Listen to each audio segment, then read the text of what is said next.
Hey everybody, I'm back for another round of Canje Plays, and this time we're going to be playing Deep Madness. Fun Deep Madness game, and I think it gets better in the camera. So, um, new content creator struggle is real. Alright, it's been a while since we've been in Deep Madness because, as you know, I had to move, but now we're back in it, and we're gonna have fun with me and my target receipt as we go through just more of the story to find out what happened. So what happened last, I believe, was that the terrible Dr. West used us to get control and ascend. And once he did that, he kind of bent our minds in a very strange way. So let's go ahead and get some information, find out what happens to the group. Samuel, Arthur, Dr. Asimov, and Dr. Armitage, and we'll see what happens. Let's get some information and get down to it. Hey Rory, how you doing? Good morning.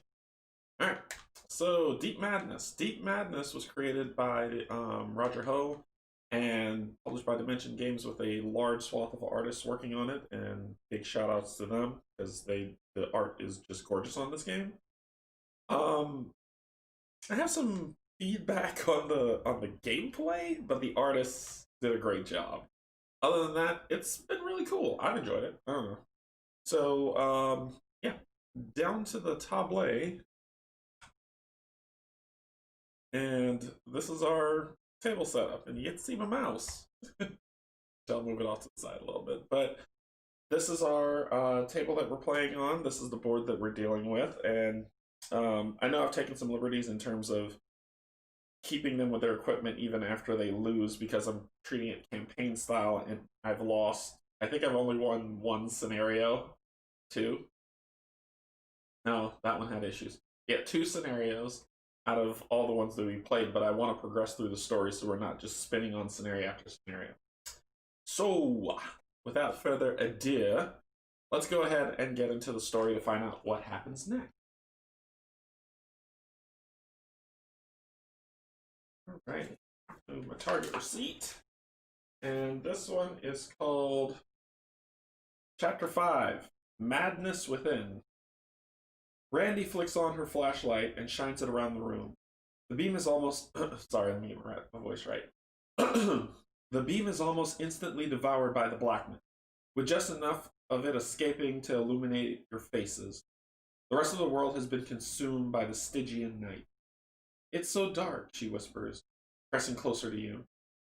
I've always been kind of afraid of the dark. You manage to reply, your eyes darting around you. The darkness bulges and slithers around you, sliding over itself as it slowly closes in like a noose. You never know what could be in it. You never know what could happen to you if it overtakes you.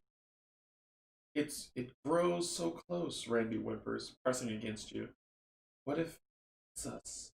Samuel charges through you and Randy, and suddenly you find yourself standing in a submersible that could swallow the one you came down in whole without even a pause.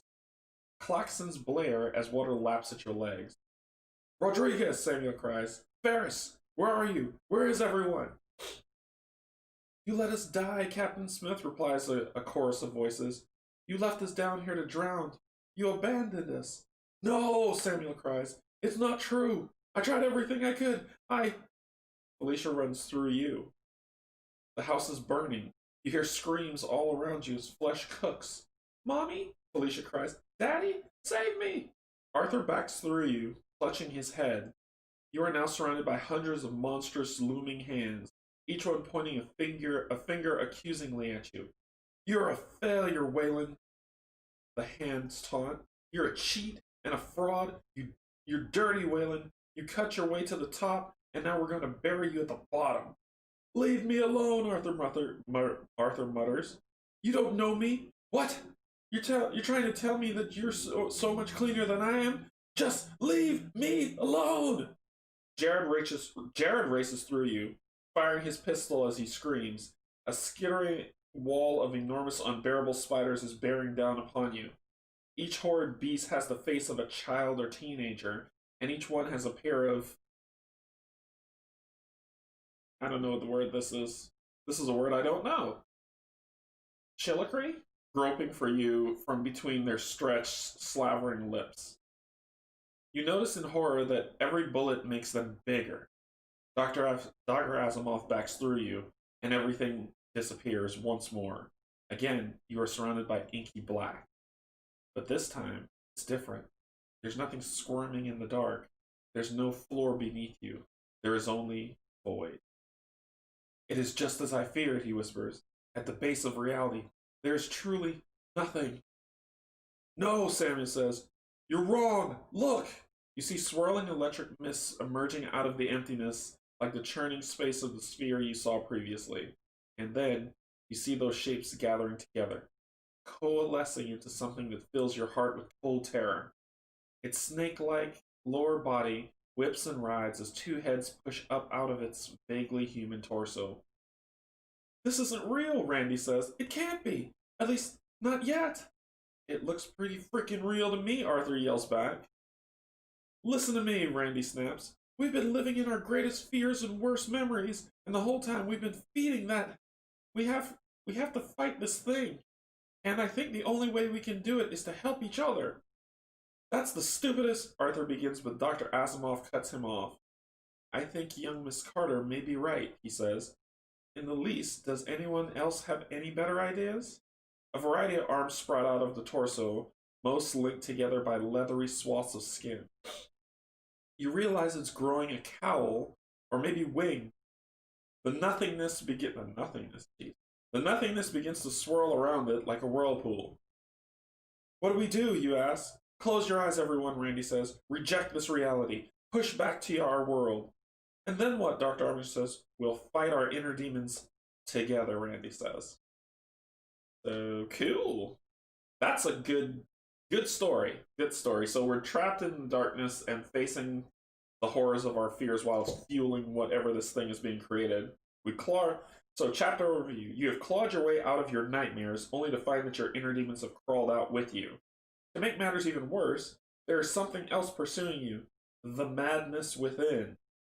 Now your team must kill the horrors that are plaguing each of you. Your personal inner demon is the monster directly below you in the activation track. This monster is referred to as your linked monster. When enough of them are killed, you'll be free. However, there's a catch. You can't save yourself from your own linked monster. Work together to slay your fellow investigators' inner demons, or you will all fall. What's more, only those investigators whose linked monsters have been corrupted can engage the madness within.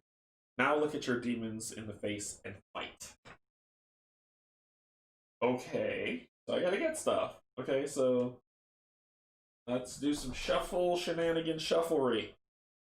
Alright, so I need to start putting this stuff around. Pardon me. I did not foresee this, because you and I are going through this for the first time together. So let's see what we're dealing with. The madness within. Alright, so there's the madness within. And I'll hold it up so you can kind of see. I don't know which side is the epic side. It's Bathophobia, the Kennels, the Mind Eaters. Another madness within. So I don't know which one we're going to be using. These are from the expansions, but I want to see if we have our creature that goes below us on the creature deck. Hallucinate, Purge, Grudge, Parasite, Bloating. Oh my gosh. We're going to have to fight all those things. Okay, let's read some rules. Special setup. After choosing investigators during step 2 of setup, each investigator chooses and places his or her matching figure in a different start location, which is here, here, here, here, and here. So let's get our minis and let's get those positioned. So many minis. Yeah, they kind of shifted around a little when I moved. So we're sticking with our four investigators. We'll put the preacher here. We'll put the good doctor here. Dr. Armitage will go here, and Arthur Wayland will go here. I'll give them some good separation between each other.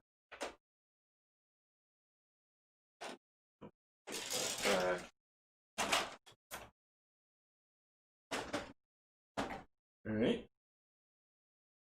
When choosing monsters during step 3 of setup, epic monsters cannot be used. Okay, so it's not going to be the epic. It's going to be this one. Epic monsters cannot be used. After choosing monsters, place the character-specific Madness Within monster card at the end of the activation track. Character-specific Madness Within card? Like I said, this is the first time I'm going through it with you. I know a lot of people are like, let me play this game 10 billion times before I bring it to the table, but we're playing together, so we're learning together. So let's see if I... Character specific, huh? Okay, so character specific Madness Within. Wow, I dropped all of that just now. Character specific. Nope, these are the expansion characters. It's not them.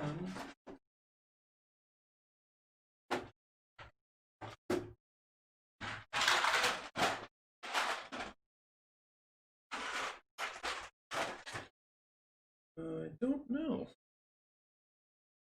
Place the characters. Place the Madness Within monster figure in the marked space. Okay, so he's in the center. And the Madness Within monster. What do you look like? Ugh. Okay, I gotcha. I know what you look like. I gotcha.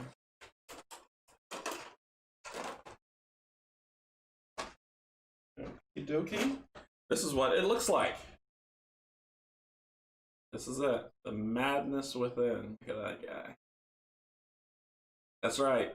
He's got like 2 parts of him. So there he is there.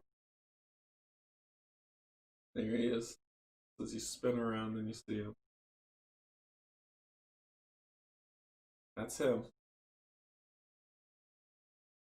He goes here. And after setup, each investigator receives a pair of identical identity markers placed on one of them face up or on his or her activation card. So one face up. Okay, so this is face up. 2, 3, and 4. So they've got their problem. After setup, each investigator receives a pair of identical identity markers. Place one of them face up on his or her activation card and give the other one face down next to the investigator on the activation track. Okay, so that tells who they are. So let's select our pretties.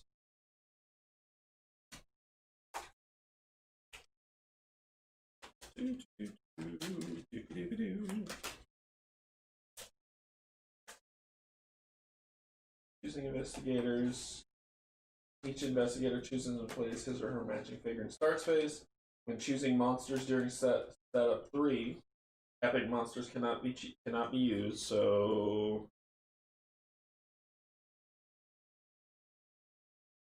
no delete. Okay, yep, I pulled all of them out. Okay. So we've got hysteria. It's hysterical, right? Waka waka waka. Then shuffle again. We've got ravenous. Shuffle again. We've got agony. Agony finally makes it out. We've got delirium.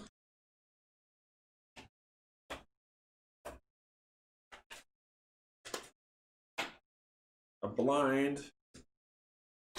And I don't want to use him. Not a putrid. I really wish we could have gotten this husk, but a putrid.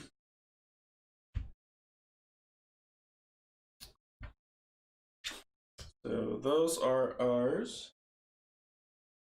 After choosing monsters, place the chapter-specific Madness Within card, which is this horrid thing, because it's not epic.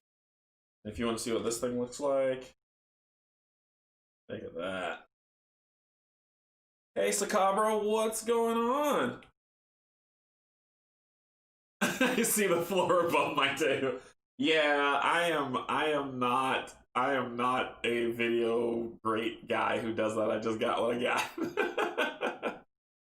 So that is the Madness Within.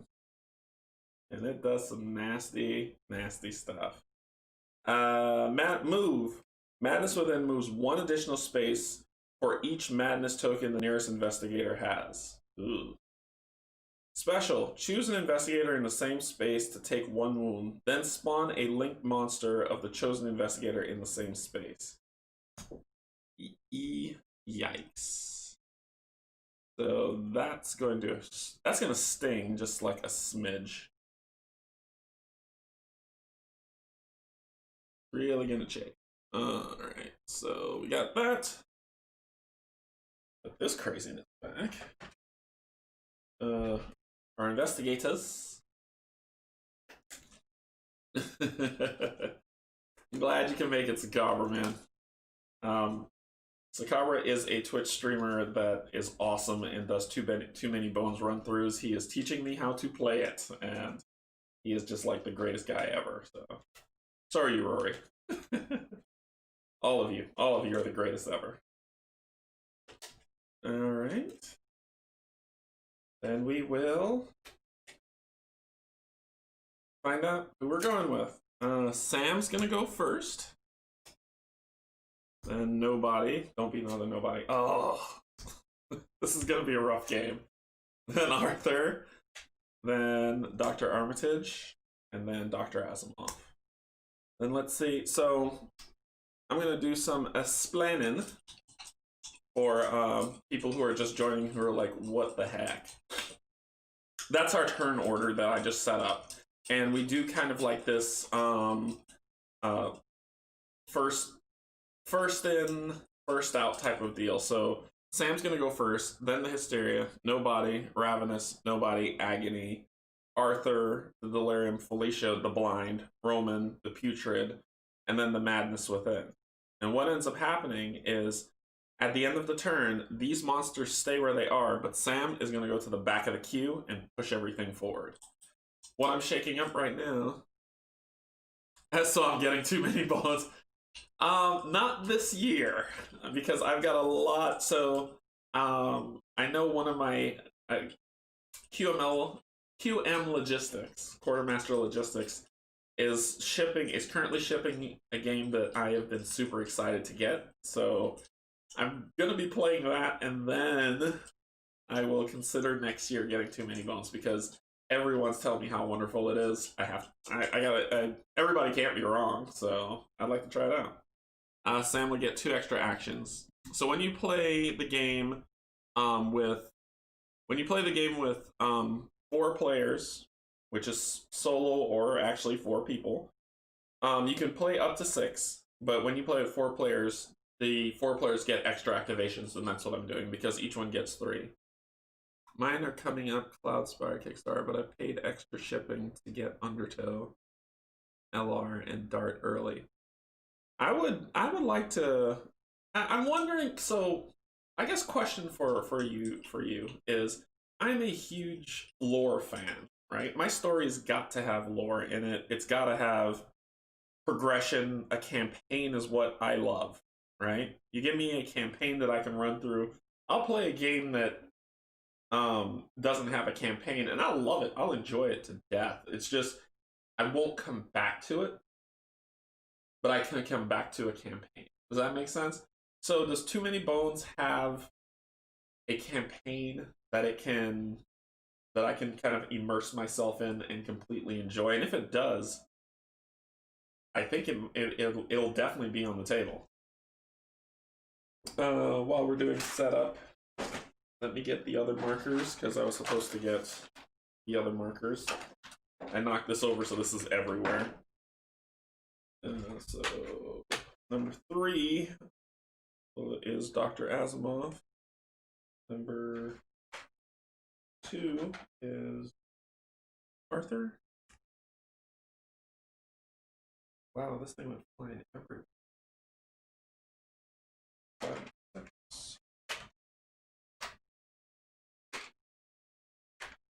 I'm just looking for. So basically, what I'm doing now.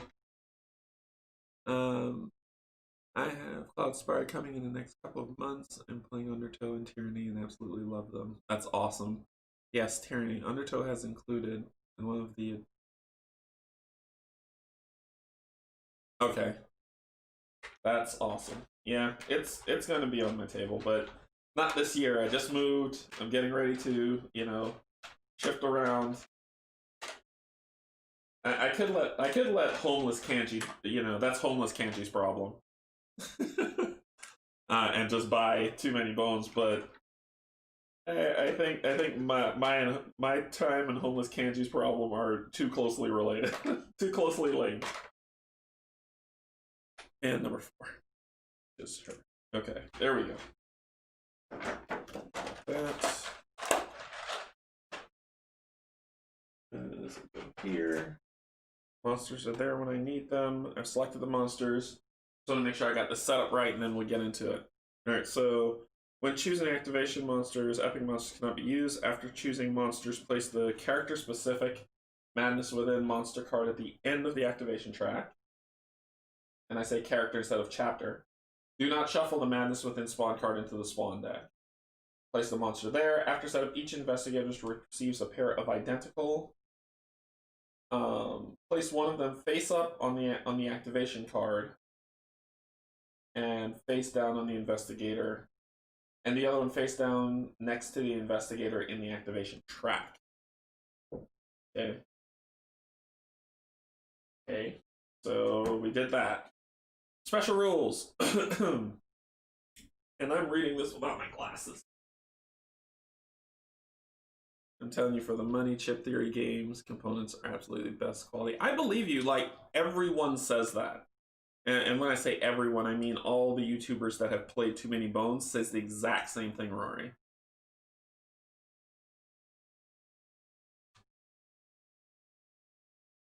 Alright, so the rules for it. The monsters under an investigator's activation card is known as that investigator's linked monster. Under. Oh. So it goes here? That's weird. So the monster under an investigator's activation card is known as the investigator's linked monster.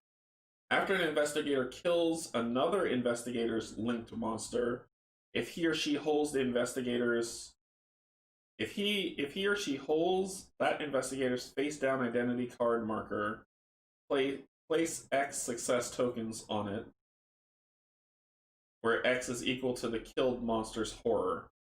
If there are 4 or more success tokens on an identity marker, the investigator holding it may perform an investigate action to flip the marker face up. Investigators holding a face up identity marker gains investigate. Exchange it. So this is my problem with this game. Alright?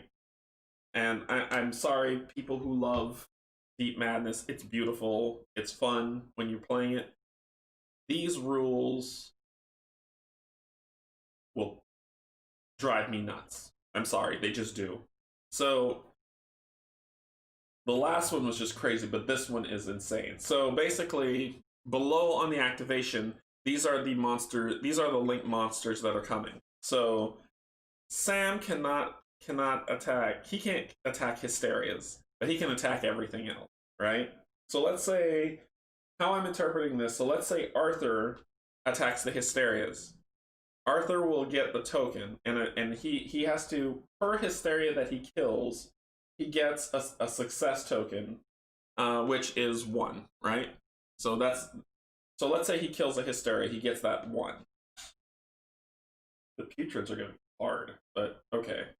And I'm blurry. I'm going back to blurry.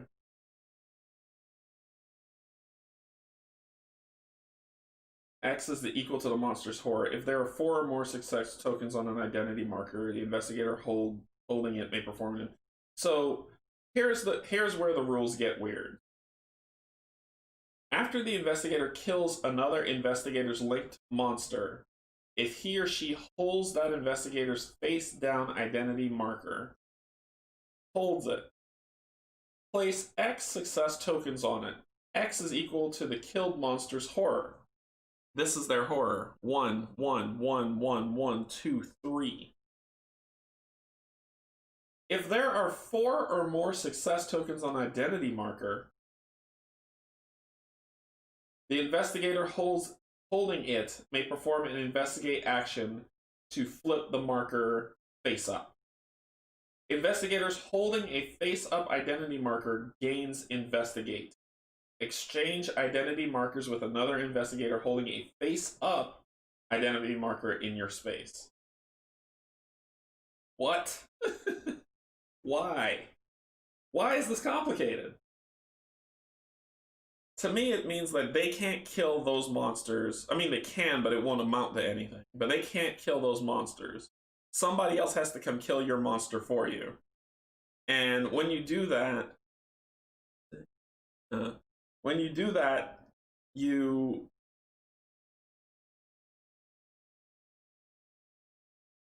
are the worst written rules I've ever seen in my life.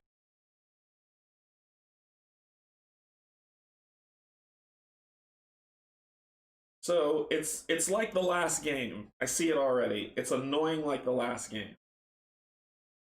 Here's an example. Arthur, who has 1, has a hysteria. Whalen comes over. Arthur comes over. Sorry. Dr. Asimov comes over. Dr. Asimov attacks the hysteria when they're on the board. Kills them. He gets a success marker of 1. He has to kill 4 of them and then use an action to flip the token, then go to Sam and exchange tokens so that Sam will have destroyed what he needs to. Dumb. This is bad. Okay, anyway, I'm sorry, creator, but this is terrible. Madness Within is activated after the last monster in the activation track.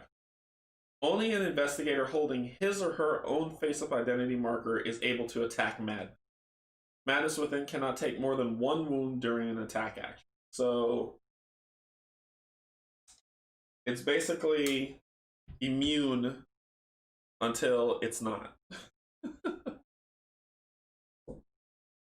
Yeah, Sakabra, this game is not my type, so that doesn't help me. Hey Hans, hey, how's it going? Welcome, glad you could make it. So this game started off pretty strong. You had a goal. You're running out of oxygen. You gotta get from point A to point B to get oxygen. It then said, okay, let's change it up a bit. A tram is coming and it's running pretty slow. So you have to get to the tram. You have to, but it's running slow, so you have to power it up. So you have to get to these power nodes, get X amount of points, then get to the tram, and you're good. Then it went to, okay, you get to a lab, there is people strapped to a table. You have to get those people's memories, not very thematic in play, but you have to get those people's memories to the Bathophobia, who is a very large, big BVG, big bad evil guy, and have him consume those to free them. Weird, finicky, but okay, sure. Then all of a sudden you're in this weird dreamscape where this guy's brain follows you around, and you have to do the oddest thing to make it work. And so from there I was like, okay, come on. Then, now, you have to get to each other, kill the monster, so it's just a kill shot. Meanwhile, you're being hunted by this horrible, horrible thing. Just finished first 2 scenarios of Jaws of the Lion. I wish I had it already 2 years ago. Yes, Jaws of the Lion is far awesome. Did you use the foreteller app, Hans?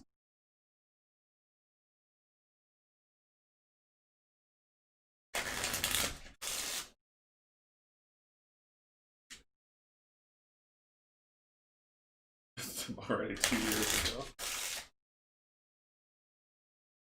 It's like a Tulu Death May Die on heavy crack without the Lovecraft theme.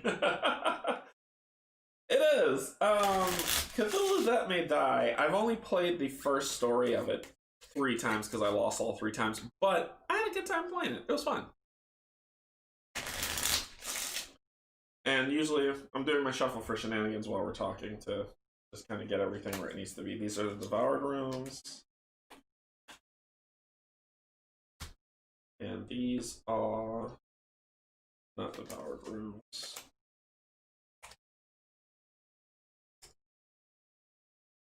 Hey, Steven, how's it going? Alright, so let's get the monsters out. Deliriums abound. No husk. Futures abound. Blinds? Yep. Of course there are blinds in here. Why not?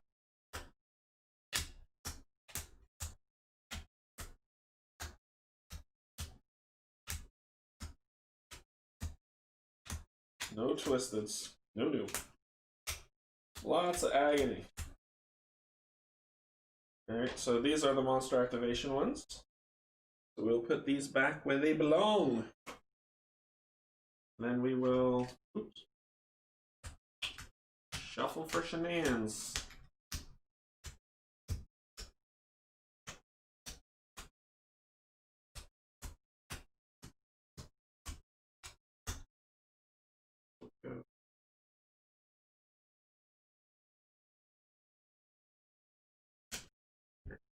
Here. Yep, and using foreteller app. Great save for me getting a sore throat. Yeah, they did a really great job on it. A really great job on it. I'm glad you're liking it though. Who are you playing with? Back to working again. Oh, awesome. Doing pretty good, Steven. Doing pretty good. So happy people are getting back to working, which is good. Yeah, it's a scary time.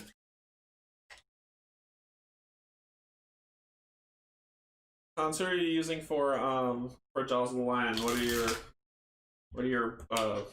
classes are you using?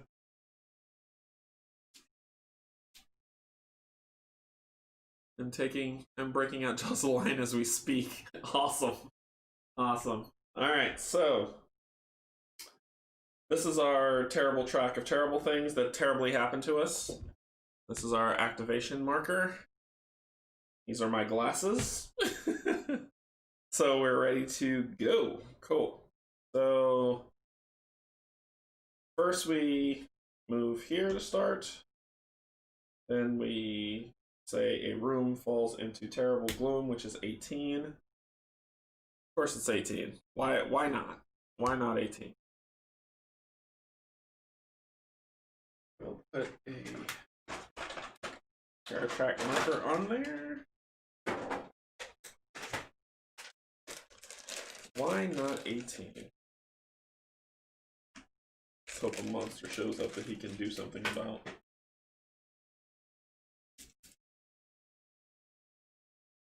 Alright. Shake it up.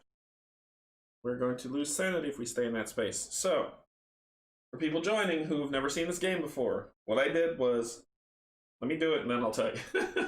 So the first monster is a putrid that's coming there. Yay! That is the yay of, oh god. So minis abound galore. So a putrid is this guy. He's popping right there because that's where he goes. And then the next monster is Hysteria's. We're going to 26. 2 are going to 26. 26.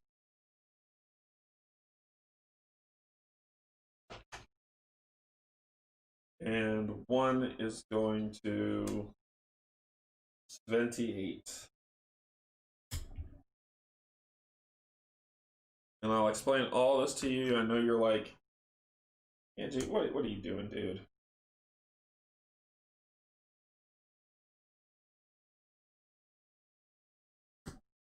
I'll explain it all. Explain it all. All right, I just want to get these up here. So, what happens is this lovely track here, starting point, I lost, basically. And as it moves down, you'll see these numbers on here. Well, you won't, because my camera is not the greatest ever. You know, I don't have $10 billion to spend on a camera. So there are numbers here that says like 2, 3, 3, 3, 3, 3, 3, 3, 4, 4. Those are how many monsters are going to, how many cards I need to pull to spawn a monster, right? So you'll get a card like the Putrid. And let's zoom into that so you can see.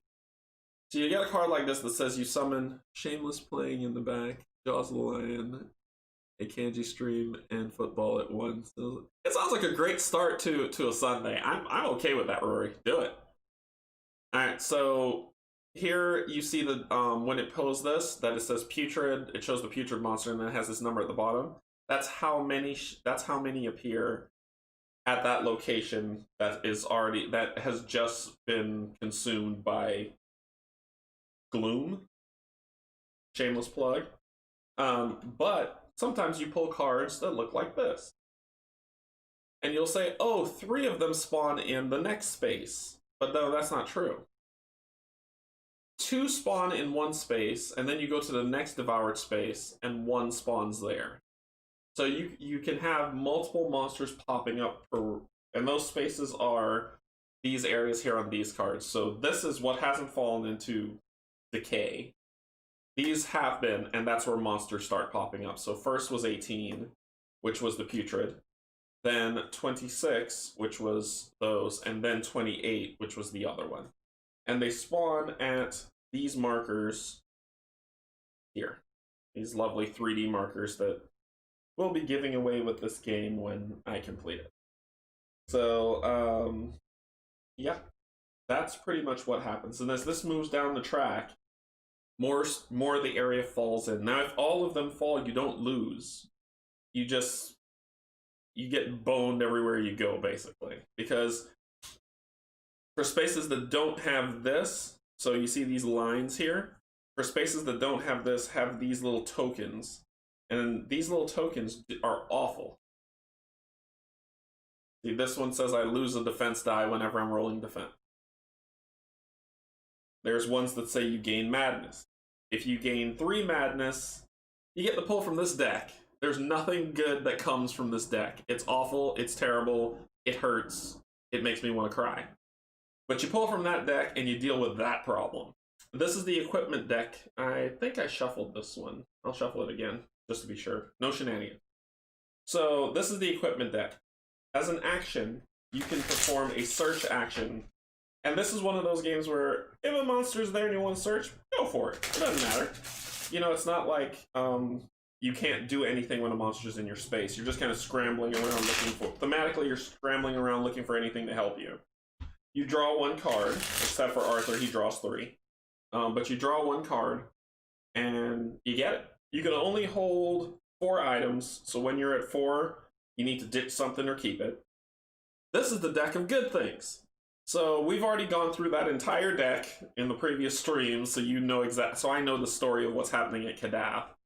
But it's massive flavor text and then 1 line of what you get. You want this. When you kill a monster, like if I kill any monster, and I don't have any sanity loss, and sanity loss is basically your retries. So Sam has 3. I roll these dice. I got a 1. That's terrible. I could spend a sanity to re-roll 1 die to get a success. 5s and 6s are successes. But if there's any sanity when I kill a monster, its horror rating flips the sanity to madness.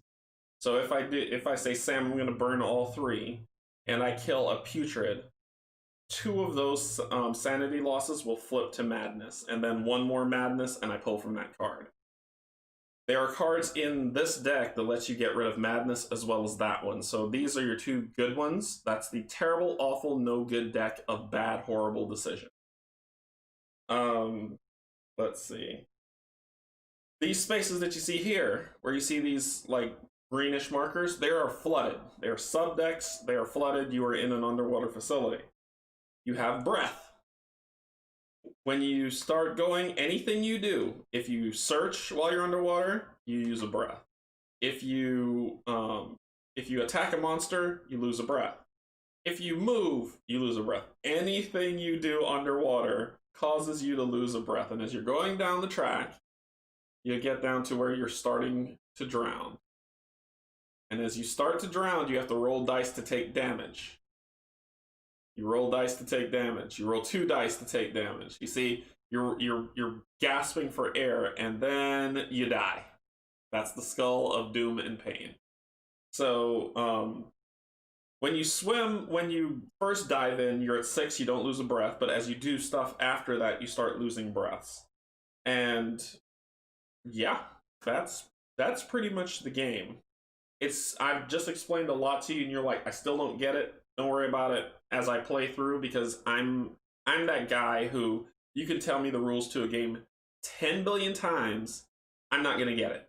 I need to play it, I need to see it, I need to figure it out. And so that's what we're going to do, and if you're like me, you're the same way. So, alright. According to the rules, I get a token when I kill this stupid monster. And his linked monster, which is a 3. Which is that stupid thing. Okay. They also have lovely effects, but we'll get to all that. Let's get into the game. You've heard me babble on long enough. So, here we go. Uh-oh. Hopefully y'all can still hear me. This YouTube's doing weirdness. Are you still with me? Because it said YouTube's doing weirdness. I just want to make sure everything's okay.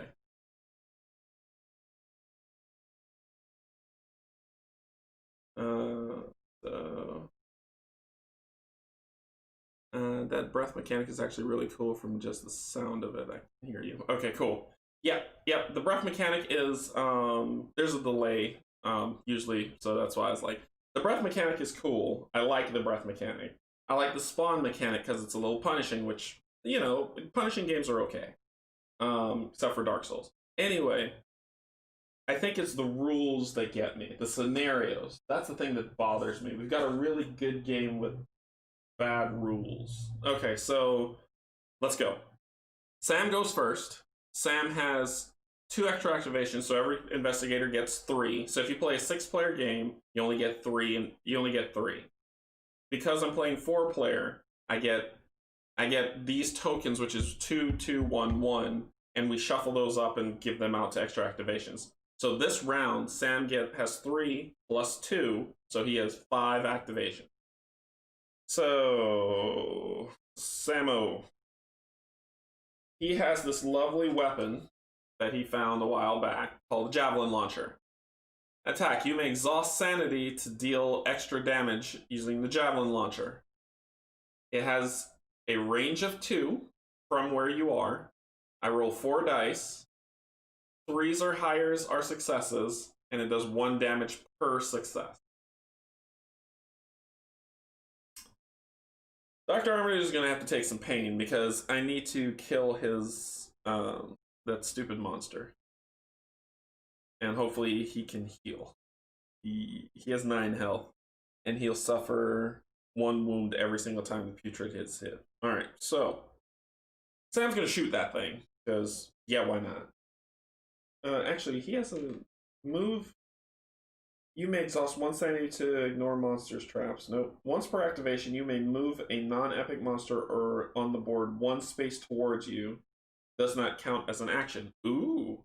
And it doesn't. So Sam has this ability, and let me hold it up, because they all get lovely, lovely abilities. Confronting the Darkness. Once per activation, you may move a non-epic monster on the board 1 space towards you. Does not count as an action. And then he has an action one where he can exhaust sanity to help people. So that's what I'm gonna do. I'll get it away from the good doctor. So I'm gonna move this guy here. And then he's gonna attack him. So he rolls 4 dice. 3s or highers are successes. And you know how great my dice rolling is, right?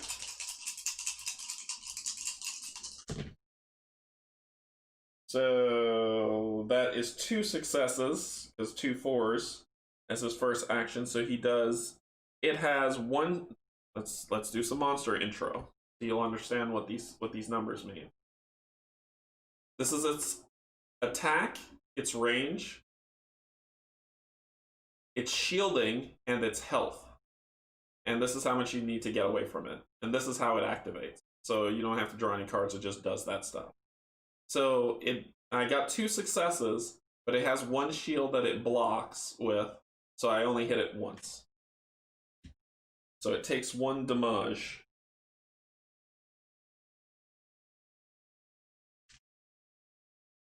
So that was activation number 1.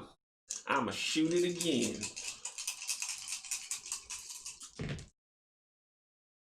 3 successes. It blocks 1, so 2 successes, so it takes 3 damage. Well, 2 damage, but you know what I mean. So that's activation number 2.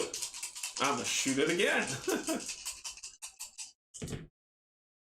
3 successes again. It takes 1 away, but I still hit it for 2. So it is at 5. So that was 3 actions. I got 2 more left. Shoot it again. 2 successes. It blocks 1, but that doesn't matter. I kill it. So it dies. And when it dies, this track gets successes based on how many. It's horror, so it got 2. So we will put. I really hate this finickiness. 1 second. These are success markers. So it will get. There. So it got 2. When it gets 2 more, I can go to Arthur and trade with him. Stupid. Anyway, I can go to Arthur and trade with him, so it kills the monster. Alright.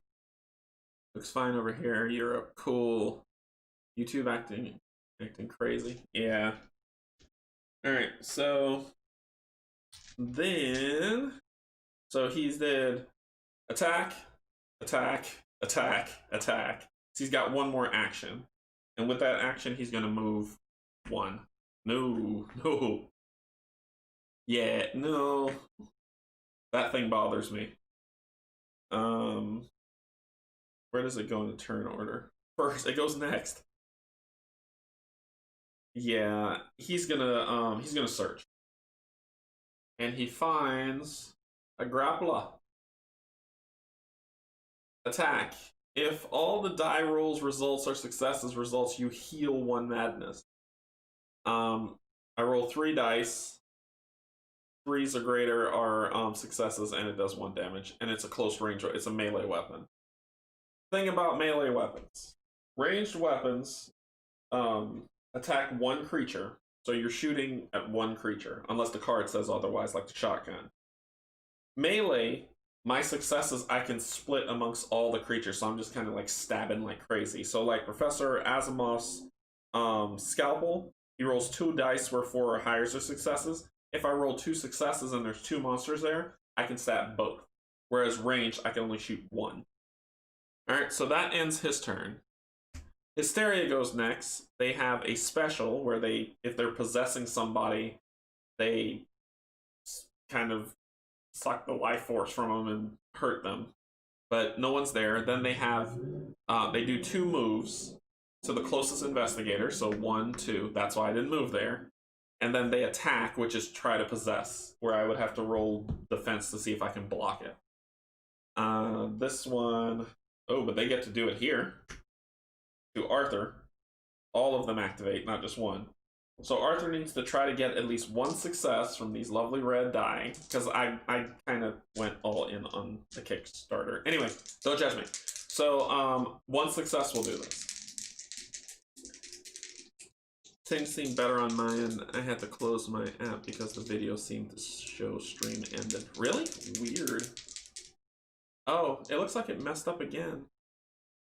Hold 1 second. I'll be right. Oh, there it goes. Should be coming back. That is so strange.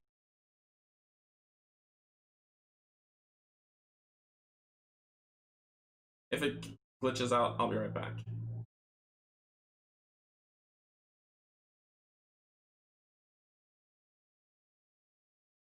Okay, come on. There we go. Yeah, it did something weird on my end too. So that was strange. It looks like it's YouTube's having a little bit of a fit. All right. Roll defense. One success. So he stopped one possession. Next success. Two successes. So he blocked both. They do not possess him. When they possess him, it's kind of like they wrap around him. So they go on his card and they start sucking him dry, which is weird. Yeah, YouTube's acting funky. I had to do like a weird reset, but it's good now. All right, so that ends their turn. No one goes Ravenous move, but there's no Ravenous on the board. No one goes Agony moves, no Agony on the board. Arthur's turn. Arthur, who's the hysteria is Sam's problem. So he's going to, Arthur's got a rivet gun. Let me show you that guy. After the target monster takes a wound, it's slowed. I have a range of 3. I roll 5 dice, but 4s are successes instead of 3s. This one's, you know, my dice rolling. This one is not that fantastic. So I'm gonna roll 5 dice, and he's got 5 actions.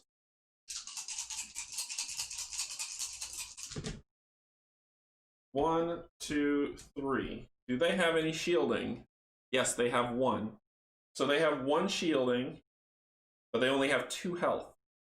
So those 2 successes kill 1. So this one dies. And I get a success on that guy. I get 1 success there. Then I'm going to attack again. 4 successes. Fantastic. He blocks 1, but that's still 3. That's still enough to kill him. And I get another success. Put some over here. On that. So I'm doing okay. Alright. So that was 2 actions to do that.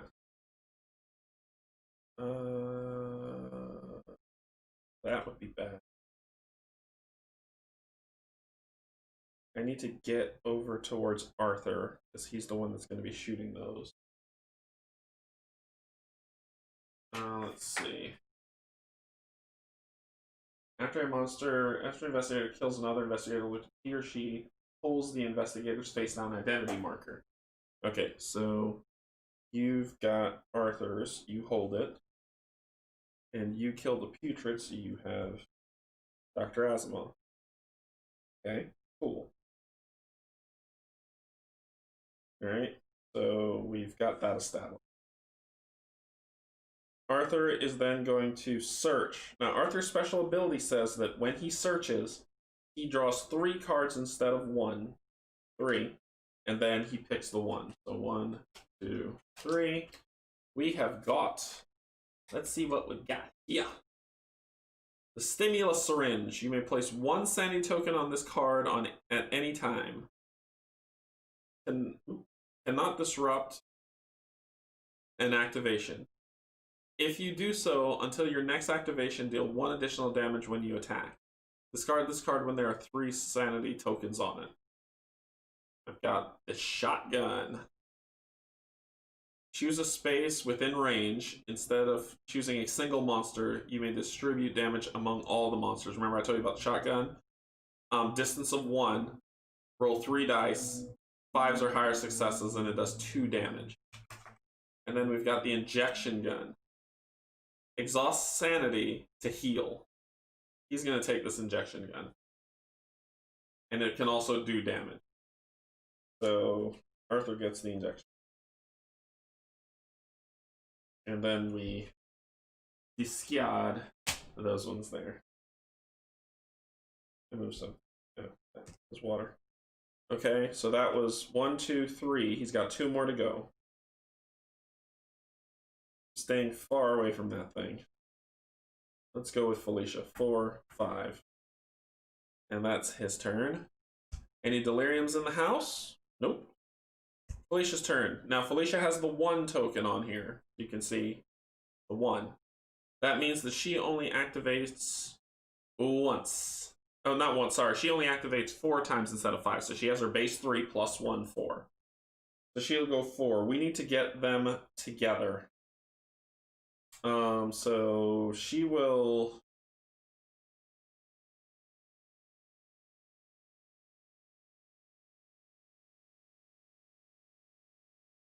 One. Ugh. Trying to skirt under is going to be a problem because this thing can... It has no range, but still. 1, 2. Sorry, I'm nervous. 1, 2. She'll come... I need to get them all together. Because they can... Once I can group them, then they can go and kill monsters, get tokens. Actually, I don't need to. 1, 2. And then she will search for 3. She gets the newfound stamina. During your activation, you may discard this card to perform a free action, or discard this card to immediately restore 3 sanity. And that is her 4th card. She doesn't have any more after that. That's 3 and 4, which is right there. Oops, wrong people. They're not painted. I don't paint these. Alright, so any blinds in the house? Nope. Dr. Asimov's turn. He can kill that hysteria. So he is going to move into space with that hysteria because he has a melee weapon. Now, Dr. Armitage has this really cool ability.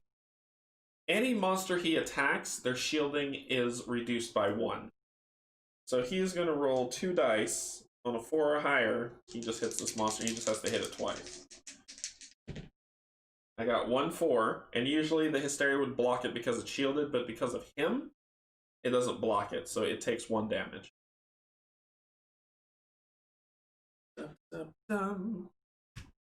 That's 1. Let's see.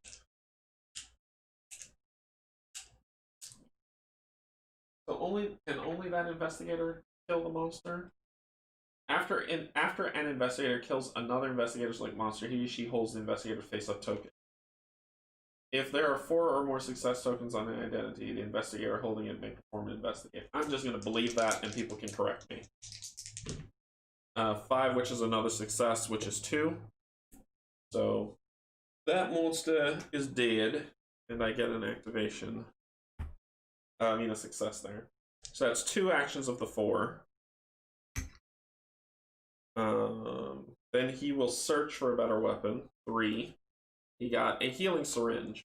You may place 1 sanity token on this at any time. Cannot disrupt. We read through that one. So that's 3 and 4.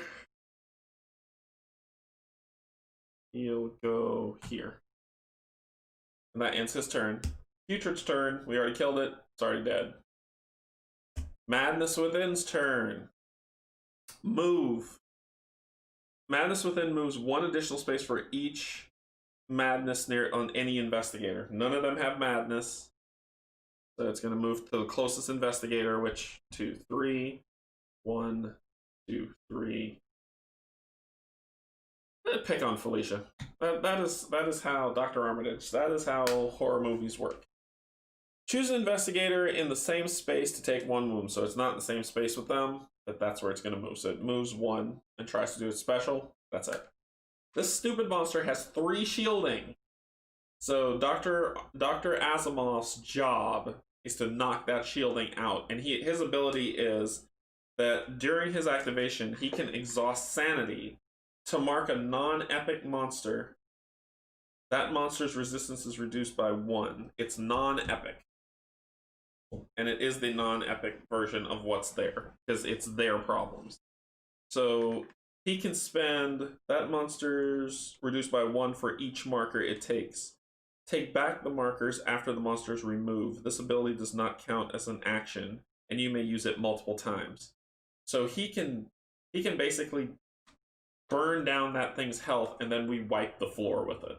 So that's the trick. All right. Once that ends, here's what happens. We gather up all this craziness. I would love to learn how to paint miniatures by finding the time. I would love to learn too, Steve. I would love to do that as well, but I am not good at it, and I know my limitations. So we move the track. These successes go here. Yeah, I'll just put them over here, or else they'll get confusing. 3. He goes to the back of the bus. Felicia's one was because it was here. Arthur's Link monster was the delirium. Ah, that's why. Yeah, those don't shift. Smart move. Okay, Felicia's was the blind. Alright. So we shake these up.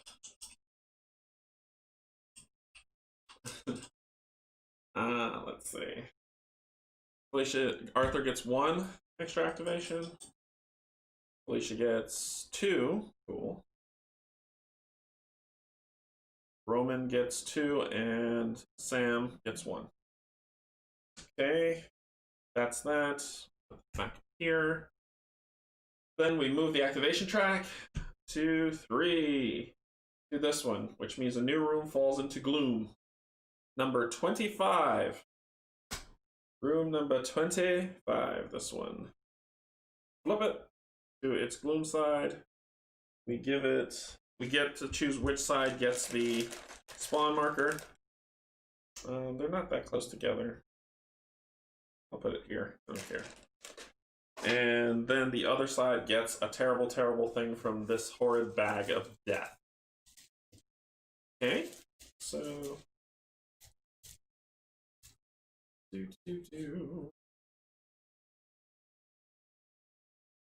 a 1 is on there, and I'll tell you what that means in uno segundo.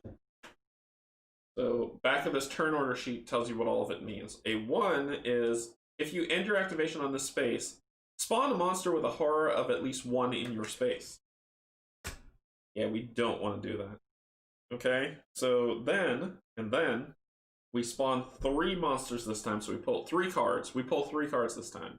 So the first one is, you see, once again, you see that 2 and 1 that's there? So these are ravenous. We grab a ravenous, and 2 of them are going to go on 25, where that just turned in, that just fell.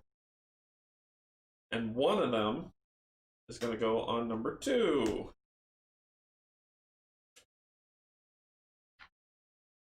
Then we pull the next card. Agonies all over the place. 1 of them is going to... That's what these things look like. You can paint these minis all day. That's what they like. Gross little buggers. Okay, and their name is At. So, Agony, 29. 1 goes here. 18. 1 goes here on 18. And 26. 1 goes there. 26. That's card number 2. Card number 3. Hysteria's 3 of them. Why not? Why not? Bring out the party. So that one went on 26. So one goes on 28. One goes on 25. And one goes on 2. Now you're like, why did they get so spread out? Let's take a look at the card again, just to show you. That says 3 different places that they go. 1, 1, and 1. That's the third card. That's just awful. Alright, so... pain. Let's go ahead and... Hysterias are going to activate first. Yep. Move, move. Move, move. Nope.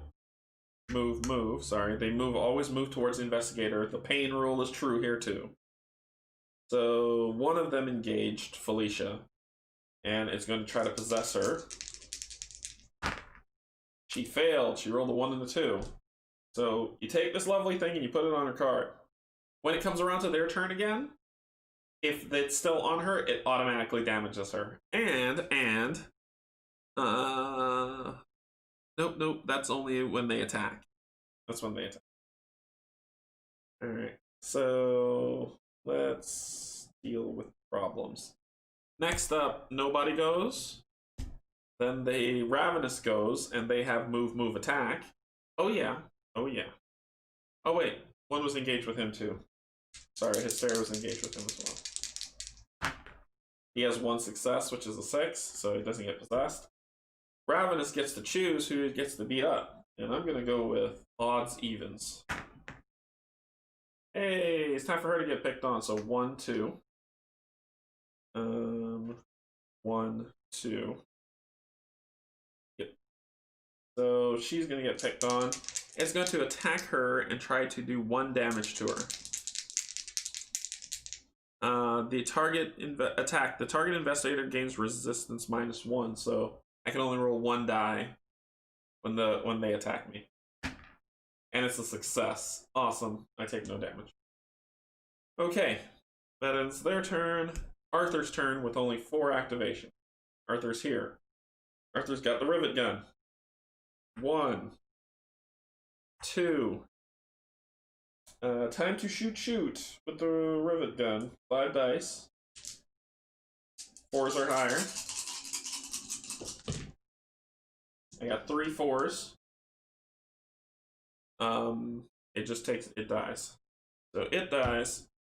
And the one thing I haven't been doing that I should have been doing was it dies. When it dies, if I didn't have any sanity to flip to madness, I get to draw a card of goodness. And I haven't been doing that. You may heal 1 wound. Nobody's hurt.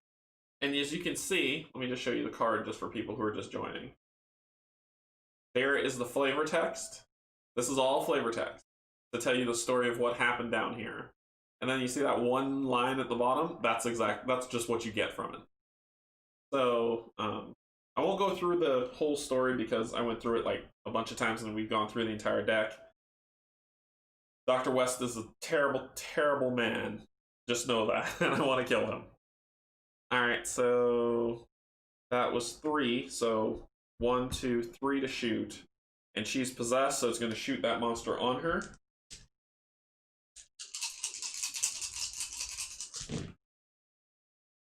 Three successes. Yep, 3 successes. So, they block 1, but they take 2 damage, so it dies. We shoot it off of her, which is his 4th and final activation. He has no madness to do, so he gets a card.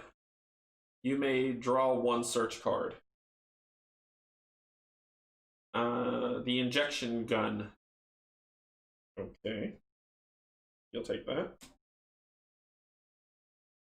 Alright. See, that ends his turn. Agony's turn. They move and attack. They have 1 move. 1 move. 1 move. That ends their turn. Dr. Armitage's turn. She has five turns. Her problem is blinds, which aren't any in. Arthur's problem is deliriums. Okay. Those are two of the worst things to have to fight. The person most likely to kill a blind is Dr. Asimov. And the delirium is probably going to be Sam. So we need to exchange tokens. All right.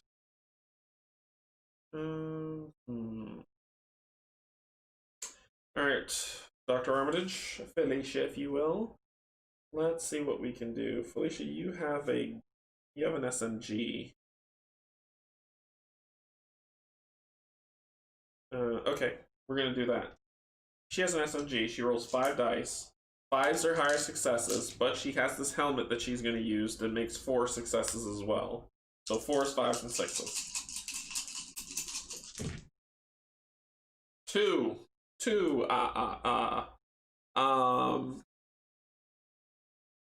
It blocks 1, but it only has 1 health.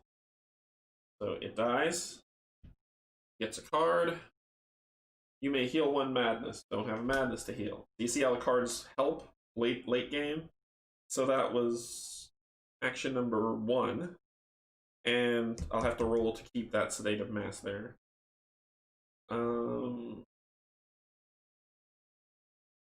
Action number 2. She already has 4 items.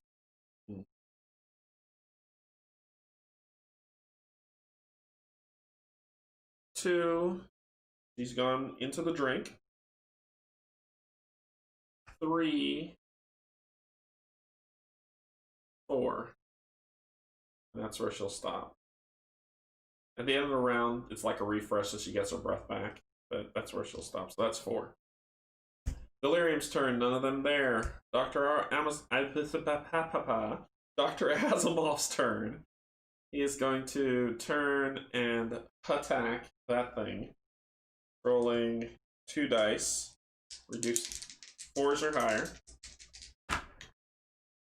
1 damage, but he reduces shielding, so it takes 1 damage.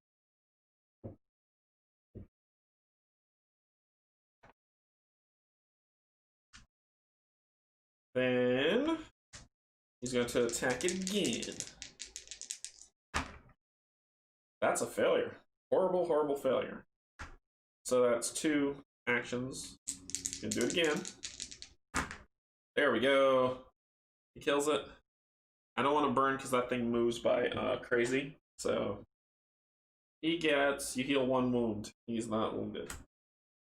I'm so sad those cards are leaving us. So that was 3. He's got 2 more.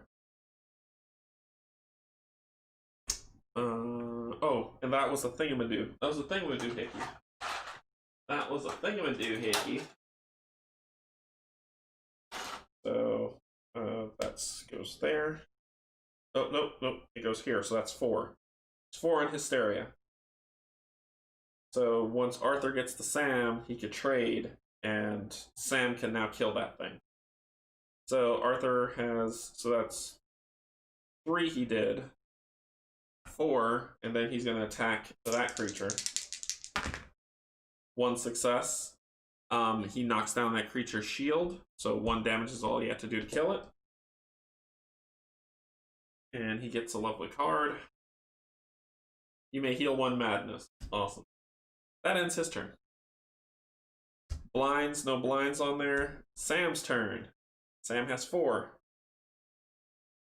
1, 2, 3, 4. So Sam is going to shoot his javelin for 4. 3s or higher, so successes.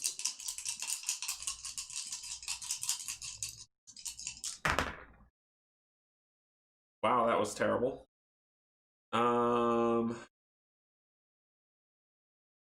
When Ravenous are in consumed spaces, they gain 1 resist. That would do absolutely nothing. So 3 is a waste. I'm not going to burn sanity. Let's try it one more time. Better. All successes. All of them. Better. Alright, so. But remember, he's using a ranged weapon that's not a shotgun. So it's not like I can kill all. Nope, I can only kill one. So I'm going to kill. I'm going to kill the Hysteria. Because possession is not. It's 9/10 the law, but it's not cool. Alright, so he gets a card for that. Keep this card. Discard this card at any time to roll one additional die. Alrighty. So that ends his turn. No putreds. This guy. He's going to move to the closest investigators. They're kind of huddled over there, so he's gonna come that way. Then we go back to the top of the round. Struggle busting it. Move up. Move up. Up. Move up. Back. Grab these, and they get to try to get better activation. So is it making sense now, like, as I'm going through it? Because like I said, I explained a bunch of stuff, and you're probably like, huh? But does it make sense as I've gone through a couple rounds? The mechanic of this specific level, I may not, I hope I'm doing it right. I'm not gonna lie to you, he gets 2.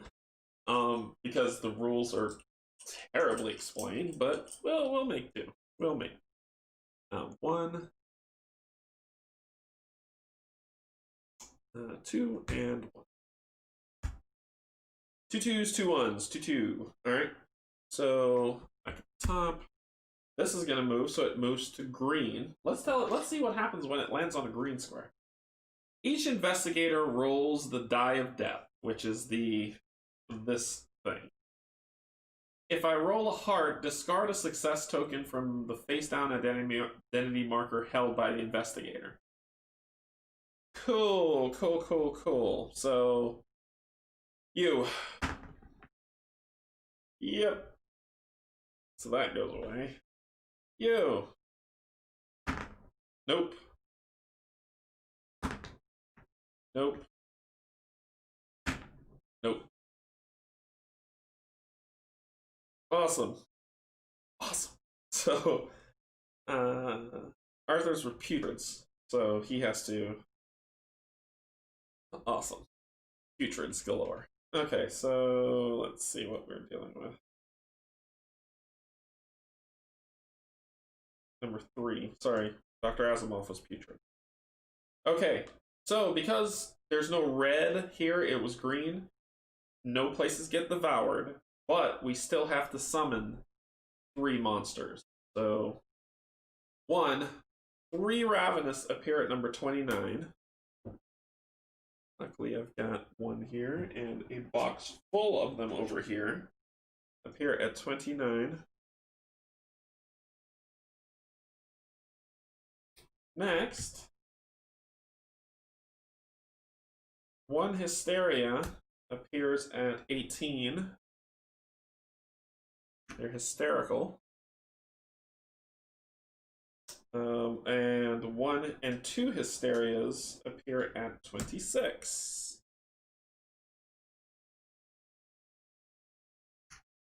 Arthur's in for a good time.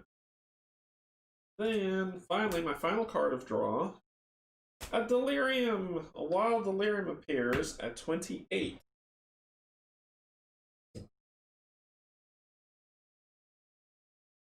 And a delirium appears at 25.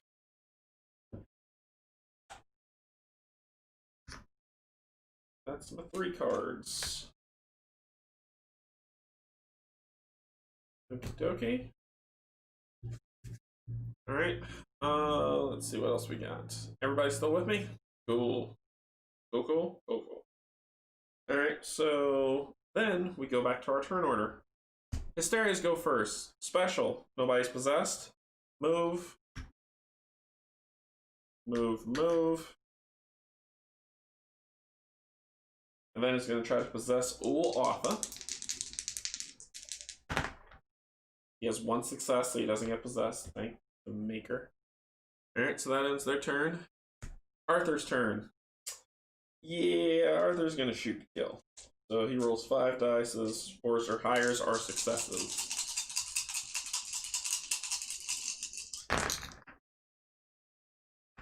Two successes. They have stupid shielding because why not? So you take 1. So that's first. That's 1 action. He's gonna do it again.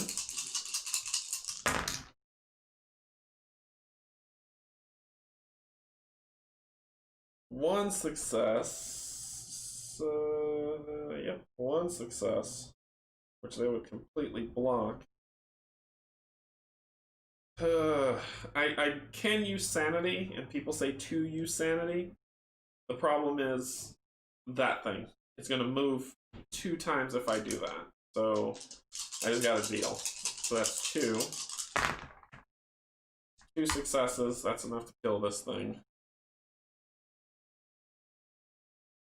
He didn't exhaust any sanity, so he gets a card. Heal a wound, whatever. So that's 3. That's 3 actions.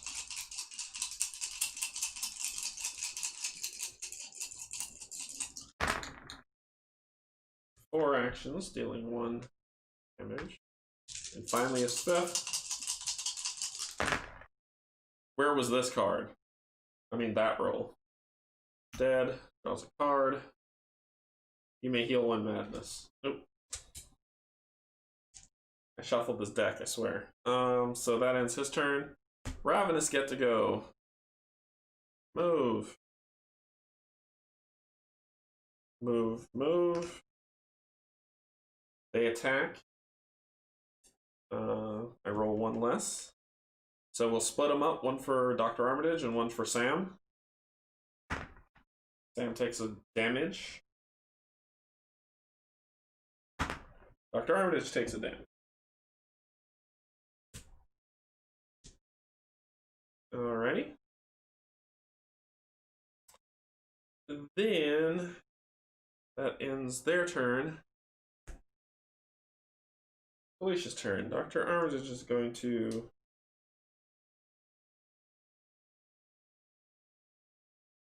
Oh, well, I was supposed to do this at the end of the round. I need to roll 1 of these dice, and I need a success. I got it. No, I did not. I did not get it. So she loses this card. That was a nice card, too. She could do the scalpel, do 2 damage, but she's only rolling 1 die. Yeah, why the heck not? She'll kill both of them if she can hit both of them, so... Scalpel attack. Killed 1. She gets a card. You may heal 1 madness. Nope, I need to heal 1 wound. And she will scalpel again. Success. Kills it. Come on, wound, wound, wound.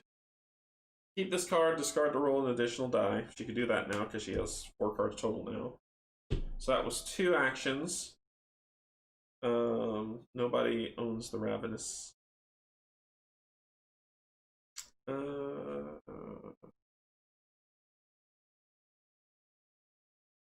3.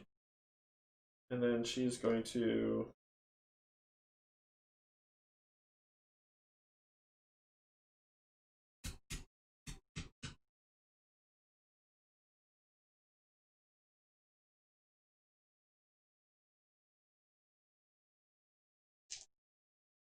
submachine gun it.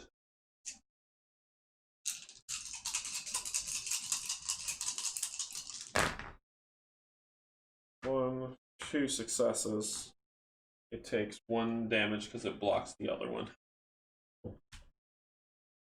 And that ends her turn. Agony. Moving on up. Dr. Armitage's turn. Dr. Armitage. Let's see if we can kill this thing. 2 dice. 1 success kills it because he takes care of their shielding. I get my success token back. Oh, wait, no, I didn't have to. You need to get... These 2 need to get together. So that was one action to do that. He gets a card. You heal one madness. He doesn't have any. Let's see. Then we will. That was one action. 2, 3, 4. But he'll take a damage if he stays there. Or he can do 2, 3, 4. He'll just be underwater. Okay, that's what he's gonna do. 2, 3, underwater. 4, he's down 1 breath. And and he has 5, right? Yeah, he has 5 action. We take that back. 2, 3, 4, 5.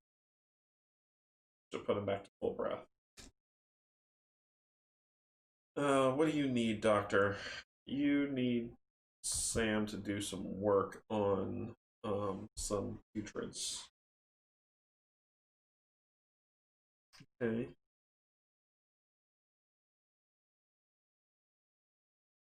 So that was actually a bad idea. I'm not gonna do that. I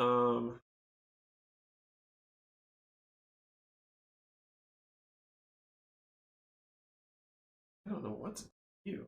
I'm gonna search. A dormancy syringe. You may discard this card at any time, cannot be disrupted on action. If you do so until your next activations, monsters do not treat you as an investigator.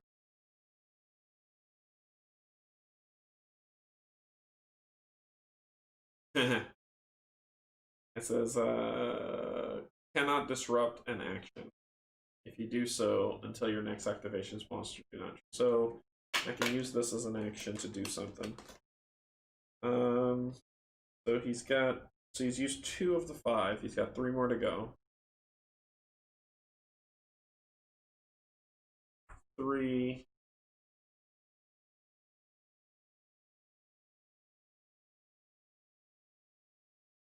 If I can get to that delirium and knock that shield down.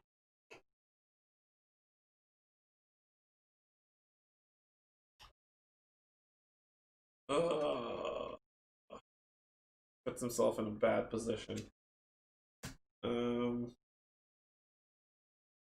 He'll chill right there. He's just going to end his turn.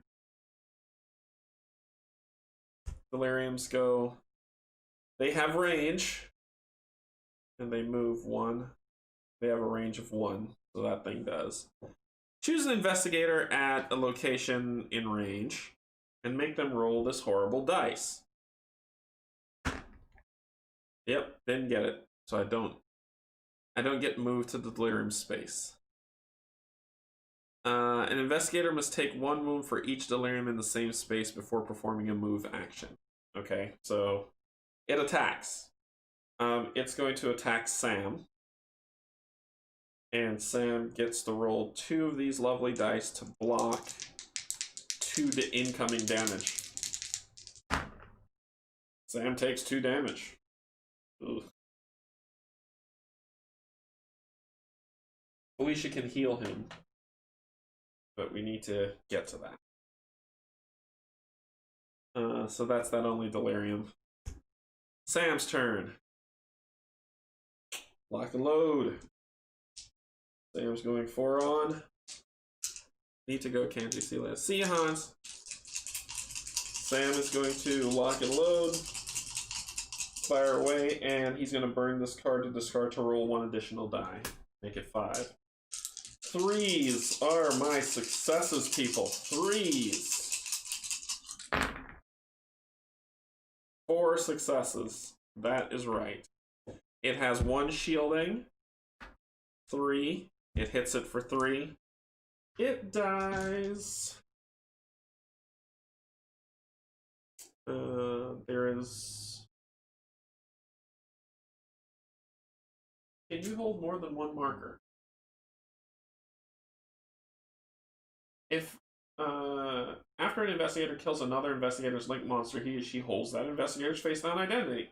It does not say that you cannot hold more than 1 marker. So, Potoinka, and 1 goes on there. Goes on. Correct me, people, if I am incorrect. People who are Deep Madness fans who know the rules, let me know. So he kills it. He gets that. He gets that delirium, and then we'll just do this so we don't lose track of it. Deliriums were this 3 was Arthur's, which was the putrid.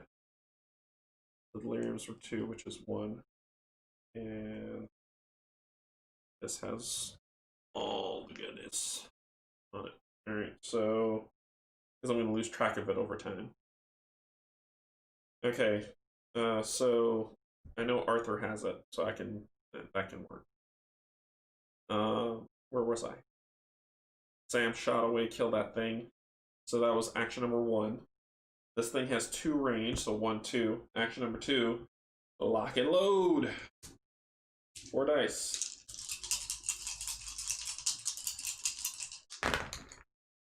Two successes. Let's see. Who am I gonna shoot? This guy. Is it shielding? That would kill him. I didn't get a card for the delirium. You may choose and discard a devoured effect. Which one sucks? Madness, sanity loss, pain, less dice, madness, monster summon. But I'm probably never going to get to this corner. But I need to get... I'm going to get rid of this guy. Okay. And then he killed the other thing. You may heal 1 madness. He doesn't have any. I need wound healing, people. So that was 2 actions. Lock and load again.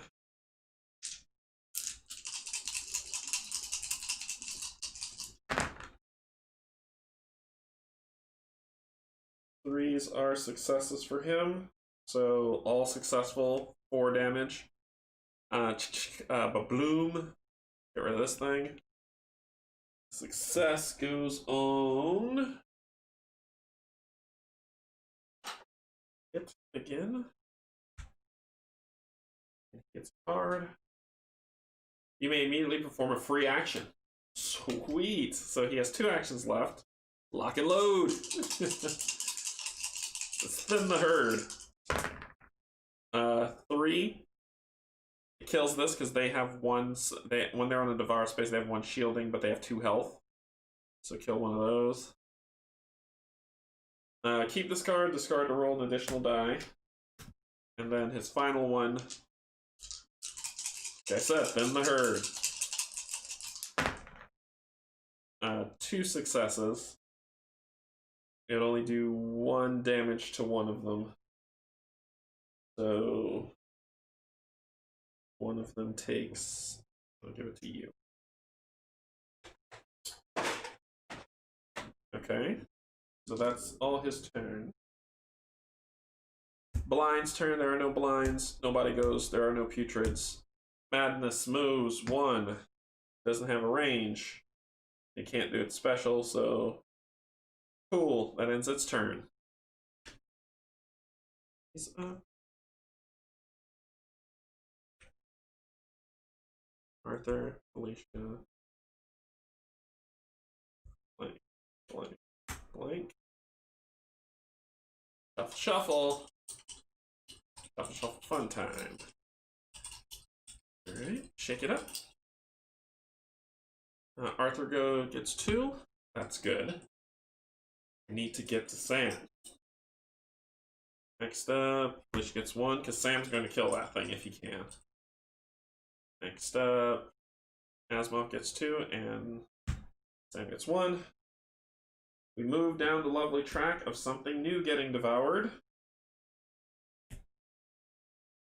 Room number 27, come on down!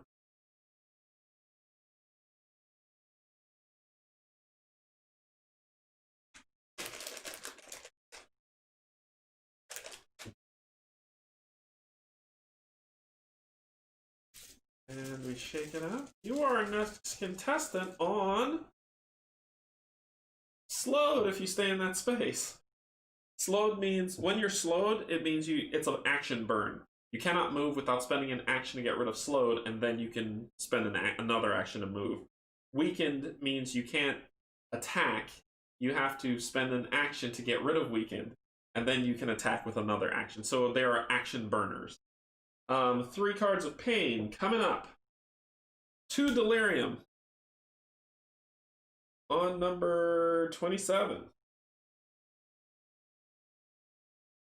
Good gravy. 2. A putrid on number 2.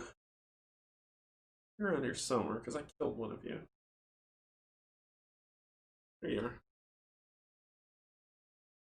And another. Sorry, that's not a putrid. That's a blind. A blind on number 2. I can read. And another blind on number 29. 29. 29. Here. That was 2. I got 1 more to go. Deliriums abound. This game has just become painful. Delirium number 18. Oh gosh. And a delirium on number 26. Okay. Okay. Arthur goes first. Arthur has 5 actions. 1, 2, 3, 4, and trade. 1, 2, 3. Ooh, no. Well, take pain. Yeah, you might have to take pain, my dude.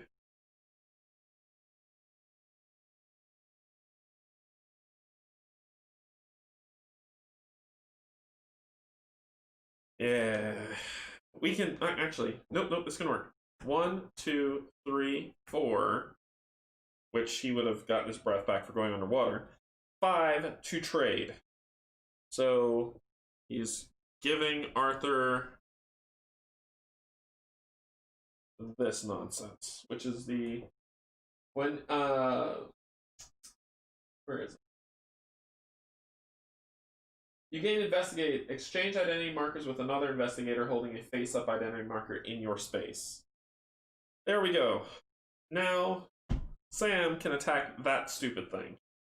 Sam is going to attack that stupid thing on his turn.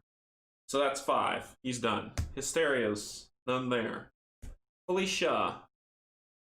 Because the rules state only an investigator holding his, her, or her own face-up identity marker is able to attack Madness Within. Madness Within cannot take more than 1 wound during an attack action. And it has 6 health, so we have to hit it 6 times.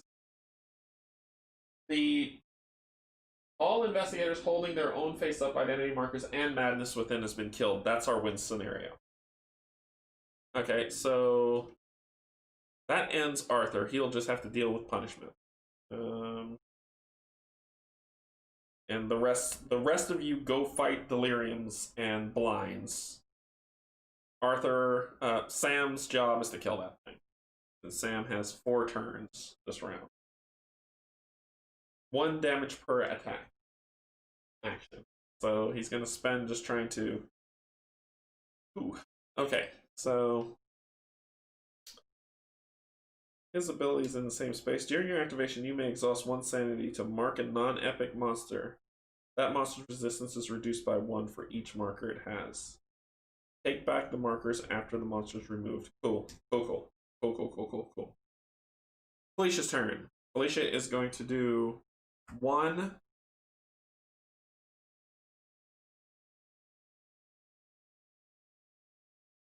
heal Sam.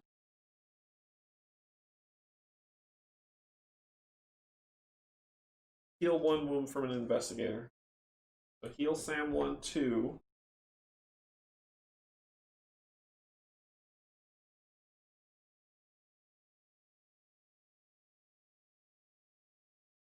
He's got a submachine gun that has range 2, so let's kill those things. I think this is so bad. She just needs the backup one. So she will roll 5 dice. 5 is a greater. That was trash. So that's 3. And then 4, she's gonna back it. Ravenous turn, they're gonna move. They're in this space. And that's all that's there. They're gonna attack. So, and 1 less to defend. So, Arthur and the Doc. Arthur takes 1. Doc takes 1. Arthur takes 1. Okay. That ends their turn. Dr. Armitage's turn. He is going to mark a non-equipped monster. So he is going to knock that thing's shielding down, which is bad because he's going to give movement to it. He's going to exhaust sanity.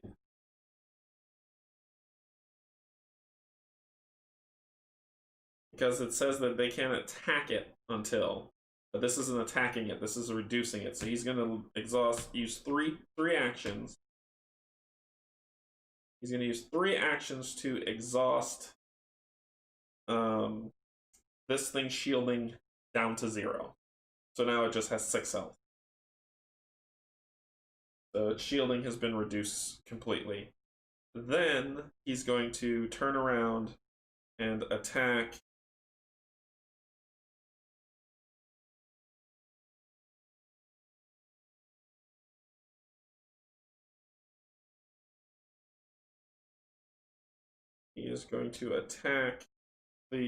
these things because he's got 2 more actions. So he rolls 2 dice. 1, you're dead. 1 of those sanities turns to madness. 2, he's going to attack the next one. 1 success. Actually, no, he's not. He's not going to do that for his last one. For his last one, he's going to move. And that will end his turn. Agonies go, there aren't any. Sam's turn. Lock and load. He just has to hit him. He's just going to burn all 4, trying to hit that thing with 1 success. Got a success. 1 damage on it. You go to improve the dice roll. You got to.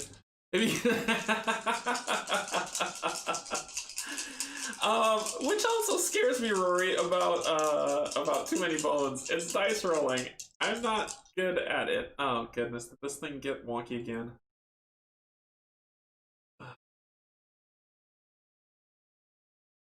Come on. Act right. Okay. I have to like watch this thing or else it's just gonna go crazy. So if it froze, you have to refresh. It'll come back up. I'm so sorry. I don't know why YouTube's being so finicky.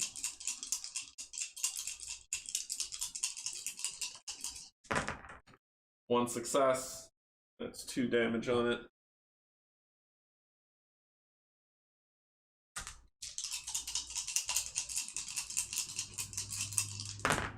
One success.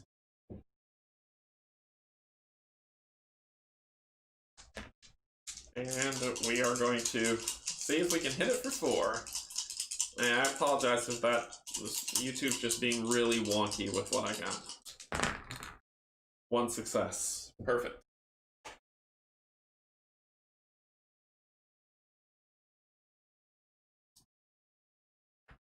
There we go.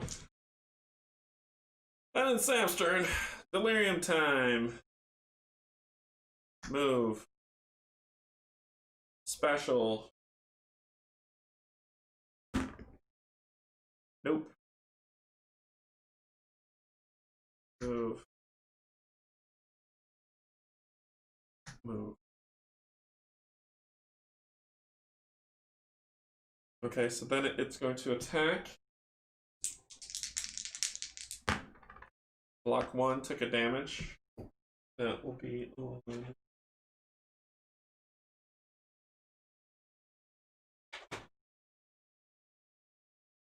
Yeah. Being him. Nobody. Blinds, move, attack, attack. It doesn't have range, so it's just going to move. Blinds move toward the nearest investigator in line of sight. But it's on a special. Choose an investigator, but okay, so both Felicia. This is where stuff starts getting hard. Where am I? Oh, here they are. Both Felicia and Dr. Armitage are weakened.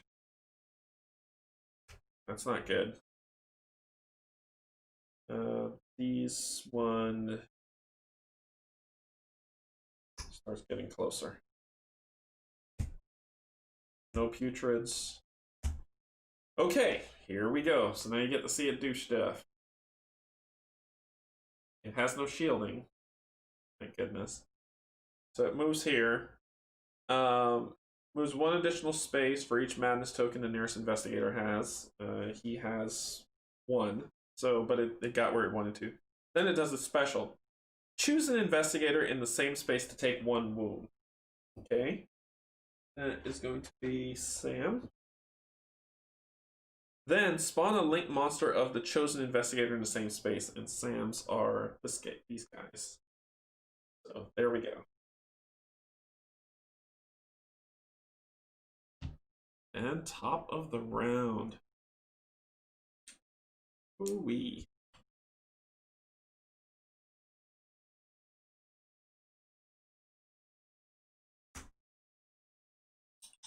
Alright, yeah. I don't know why YouTube's being wonky.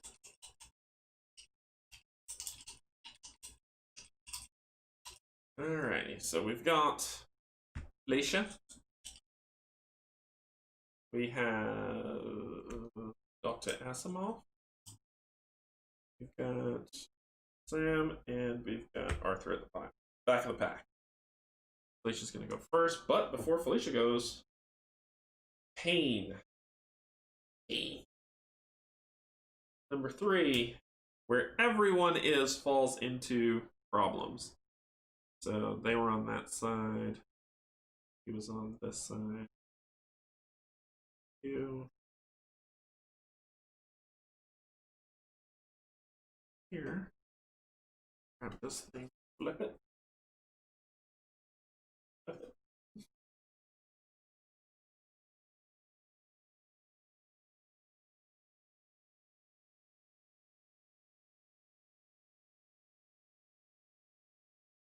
That's the worst one to fall. Okay. Then we get spawn markers. Put you in the back corner, my dude. That's the cat. Back. Oh no, no, no, no, no. We can't stay here anymore. We have to move. Because I can't deal with another monster spawning causing problems. We kill this monster and then we run for our lives. Can't stay there. Can't stay there. And 1 less die to defend when I'm stuck there. Sweet. It's fun. Big fun. Big fun. 3 monsters. 1. A Ravenous appears here. And then 2 Ravenous appears at 26. So you see how you can just kind of get overloaded very quickly? 2 blinds appear on 28.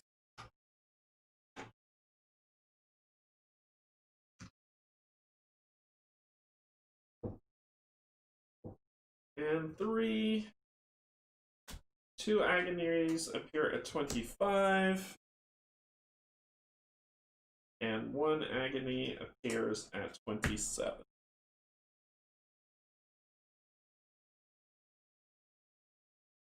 That's awful. That's just awful. Okay, Felicia goes first. We need to start killing some blinds.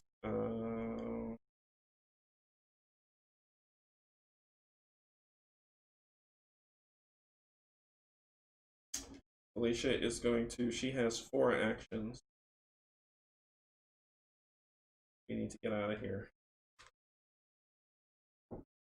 She is going to spend an action to get rid of this weakened state. So she has 3 left.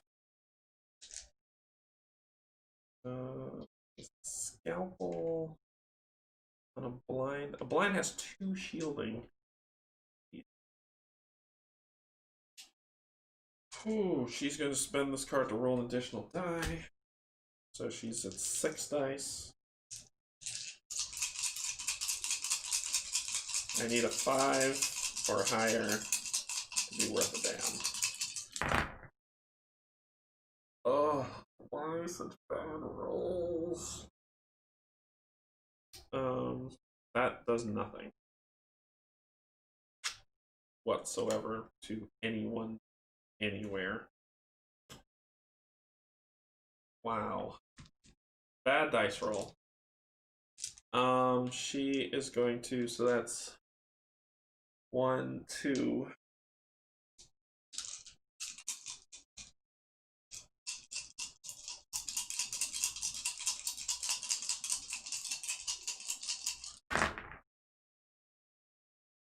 One, 2, 3. I do 1 damage to it. It has 2 health. That's 3.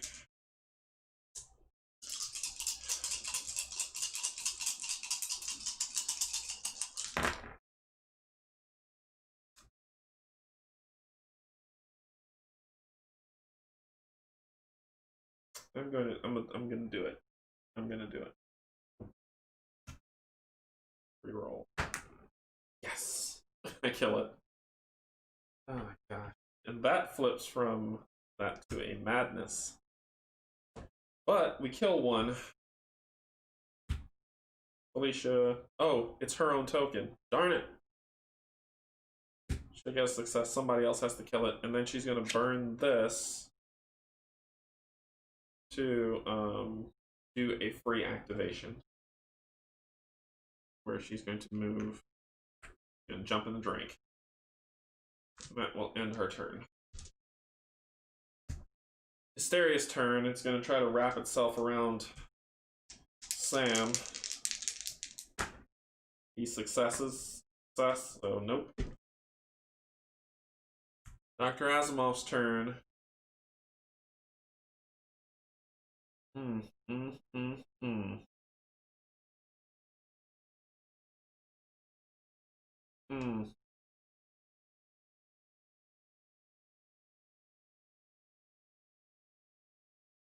Deliriums need to die. Dr. Asimov has 5. 1, 2, 3. Then he'd get attacked a bunch of times. Oh, he'd get attacked a lot.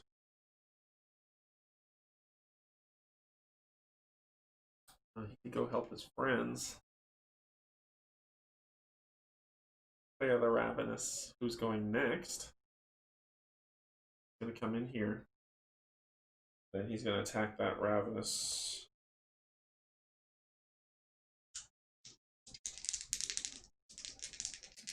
Actually, no. No. No, no, no, no, no, no, no, no. No, he won't. No, he will not. 1, 2, 3, 4, and then he's going to drink the dormancy syringe, which monsters won't touch him for a turn. For 5. Ravenous turn. 2. Well, it doesn't treat him as a threat. 1, 2. That one's going to attack. Block both of them. Oh, I'd rolled 1 less, but still, I'd roll 1 less. So blocked it. Sam's turn. Lock and load. Sam's got 4 turns. He just needs to hit it twice. Hit it good. 1 success. He just needs to hit it 1 more time. 2 successes. We kill it. It dies. It is out. OWT. Alright, so that was 2 turns to kill it. It dies. He doesn't have any crazy on him. You may immediately perform another free action. Sweet! Start mopping up this place. And get the heck out of here. I just realized that Arthur walked right through a wall. Because I did 1, 2, 3, 4 trade. There's no thing here. I screwed that up. My bad. My bad. I screwed it up. Retconning. That was like turns ago, so that's my mistake. I get an asterisk on this one. Alright, so Arthur walked right through that wall. Sam's gonna start cleaning up, because he's got 3 actions now with that stuff left. Let's start shooting. I'm probably gonna go for the blinds. I don't know. Let's find out. He's got 2 successes. He doesn't really kill anything. He's gonna soak up a crazy to reroll a die. Reroll 1 die. That was pointless. Alright, so nothing happens. That was wasted. Nobody gets hurt. They all have shielding. So he's got 1, 2. This is number 4. 3 damage. That's what I'm talking about. That's what I'm talking about. This flips to crazy. And then he's going to burn this extra action to shoot again. And burn this to roll an additional die.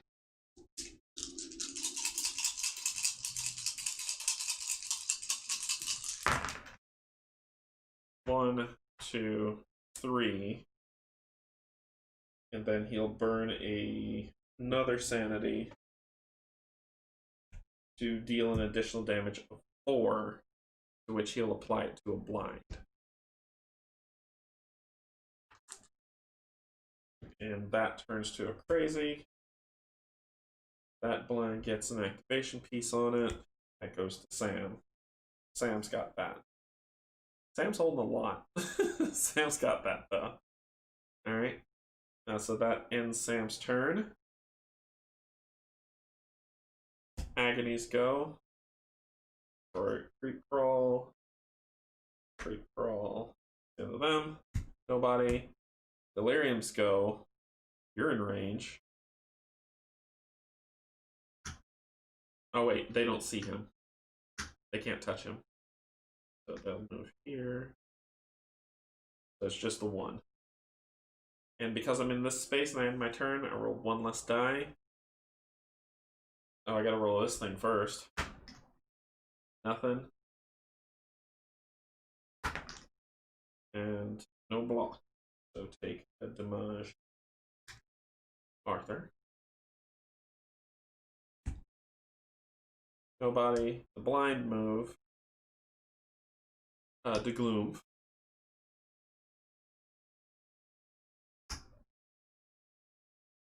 Move, attack, and special. Okay, this is gonna hurt. So the blind is going to move towards the nearest investigator in line of sight.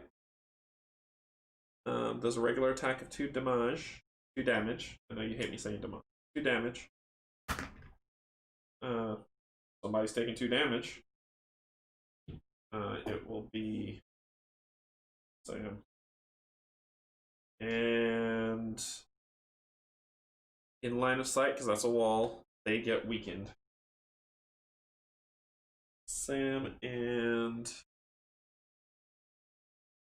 yeah, well the red, so the red dice. Okay, I gotta show y'all. We talk about dice. Okay.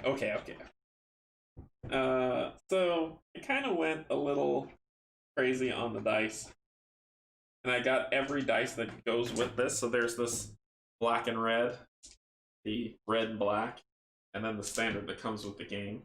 Whoa, standard that comes with the game. So I have all those dice. I just use these ones for defense, because blood dice, and these ones for the attack.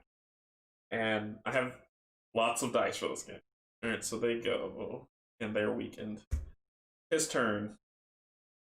He is going to use an action to get rid of that. So he's got 4 left. Kill time. He rolls 4 dice. No, 5 dice, sorry.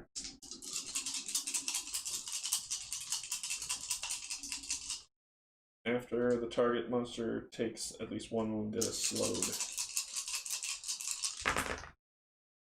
Those are successes, my friend. So he is going to kill.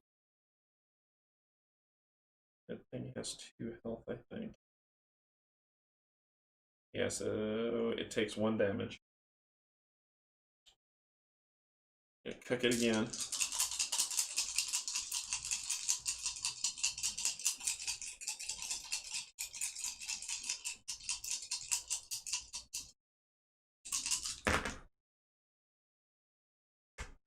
Two successes.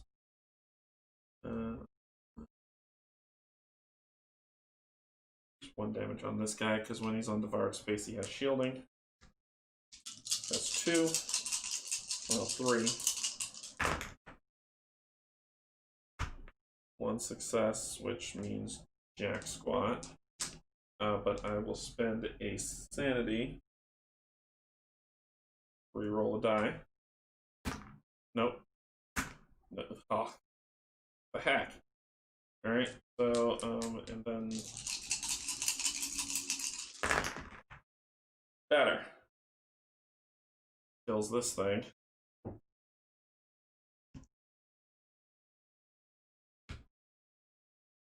So that's 4. He's got 1 left.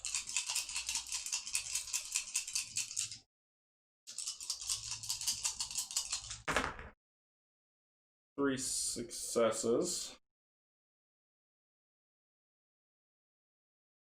Oh, and this would flip to a crazy. Kill this guy.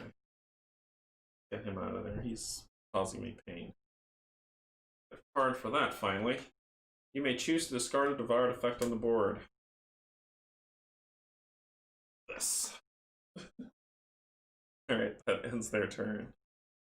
Putrid's turn. There are no putrids. The madness within is dead.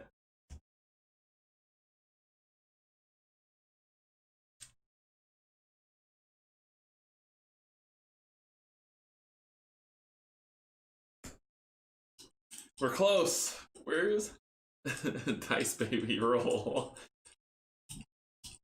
And I figure the more dice I have, the better chances I have of rolling something good. So the ones that say roll additional dice, I'm all about that life. Oh, and then 1 and 1. Dr. Armitage will go first. Okay, Doctor.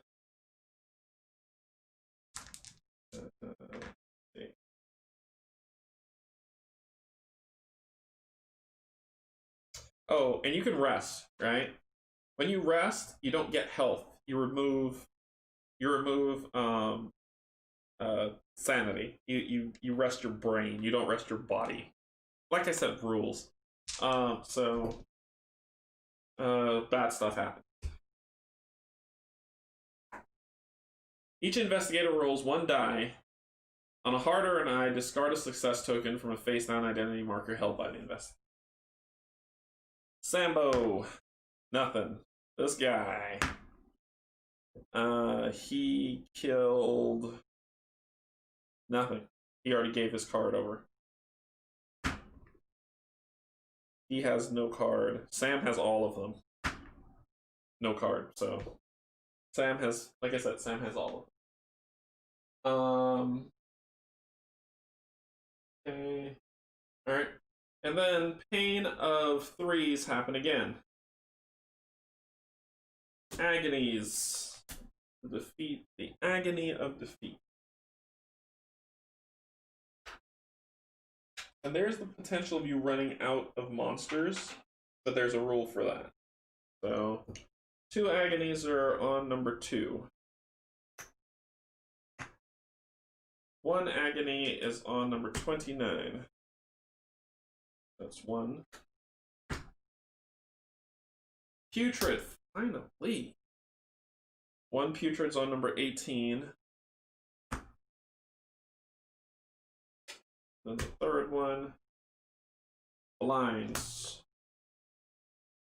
1 is on number 3. Number 3. And 1 is on number 26. Alrighty. Dr. Asimov's turn. The deliriums are what we really need to focus down. You can't end your turn there, so... Oh, he's here. Okay, so Dr. Asimov's gonna 1, so he's got 4 turns. And he is going to work like a doctor. So he's gonna grab 2. He's weakened, so that's 2 down. So he has 3 actions left.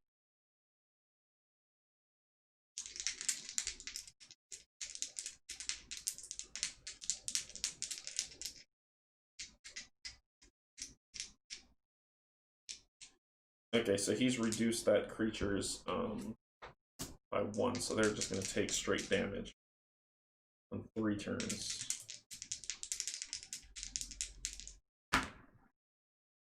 One success, 1 damage.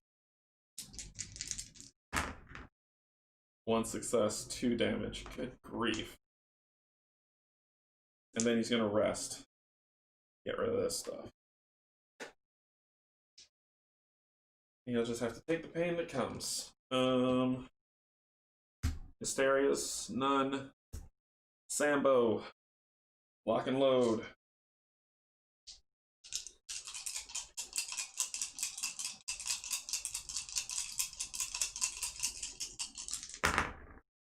All successes, 4.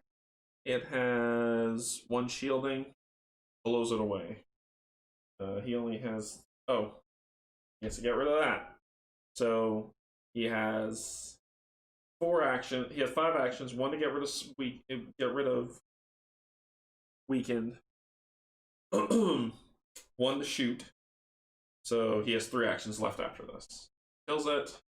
You may heal 1 madness. Hey. Okay. And that gets a point on the delirium.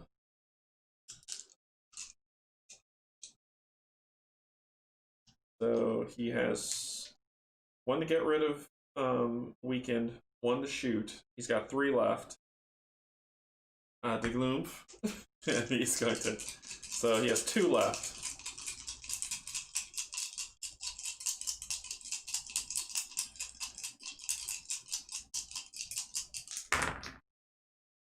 All successes. Bye-bye.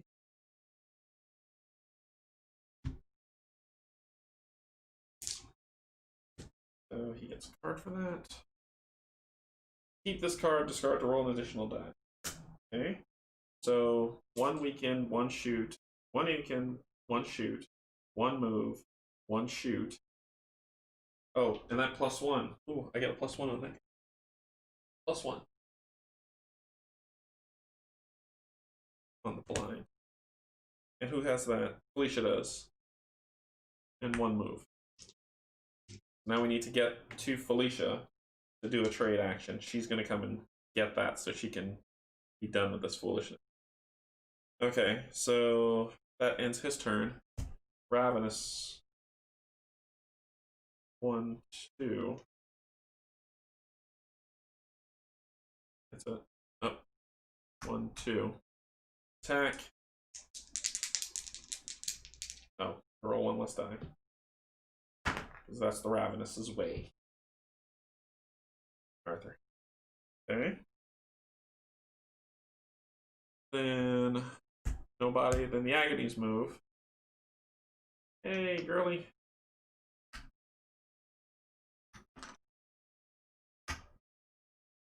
So she's gonna get some fun. So their attack is roll this die at the end of the round. If it's the scratch mark, take a wound or become paralyzed. Yeah, she's gonna take a wound. So they're gonna be doing 2 damage to her. And I roll 1 less die because of the effect. So that's 2. 4 damage to her. Just like that. I'm in trouble. So she has 5 damage on her. Okay. Nobody's turn. Delirium's. Time to start doing bad things. He has a range of 1, so I can't get to him. But these ones, fun time! Nope. Nope. Alright, so... Okay, so then they attack him for 2 each. Great. So he takes 1 damage. And no damage, so he just takes 1. Okay. Arthur's turn. Arthur. Arthur is going to... He's going to go help Felicia.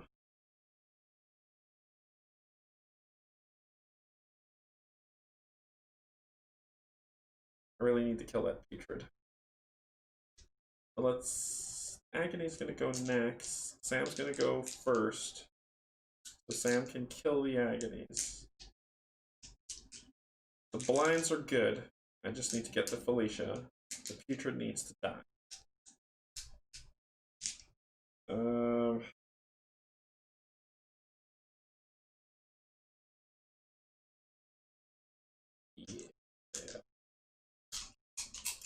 Putrid has 6 health. He's more of a Sam problem. Start unloading on... You roll 5 dice. And let's start unloading on these things coming for us. 3 successes.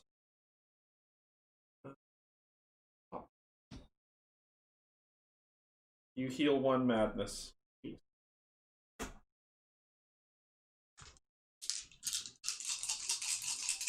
Once again. Yeah, he wasn't weakened. 1 success.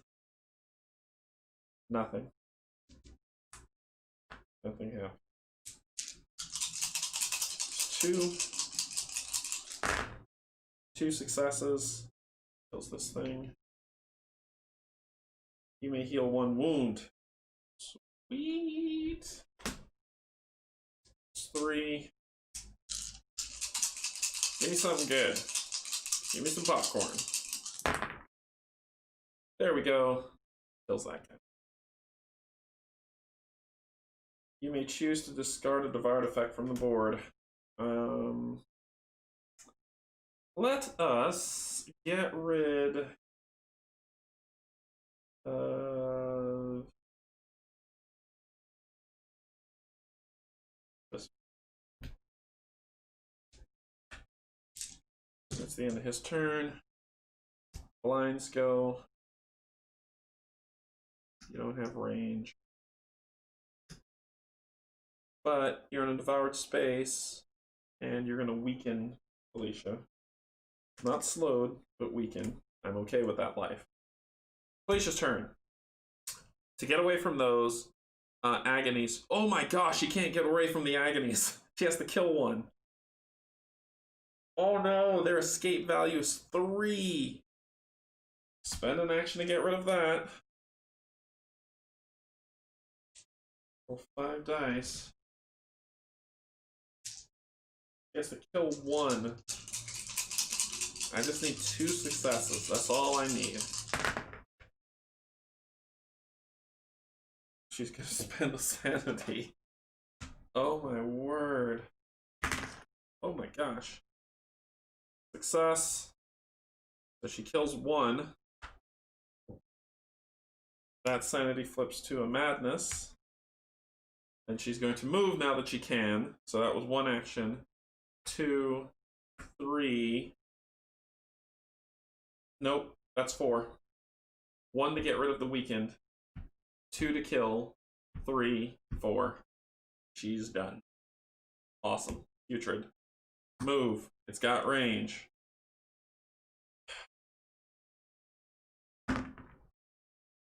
And it got the symbol that it wanted. Somebody's getting... Must discard a search card that they have.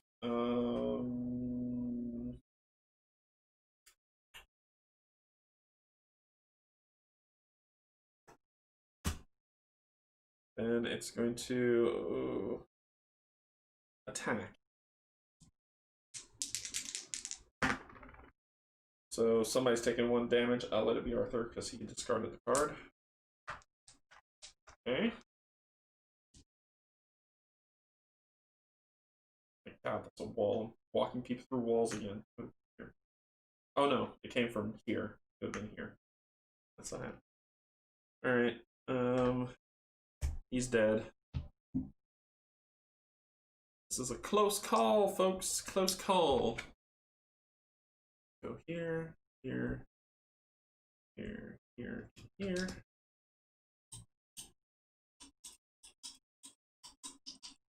Yeah, we're going all in on this creature. All in. Come on, give me a twofer. Give me a twofer. Ah.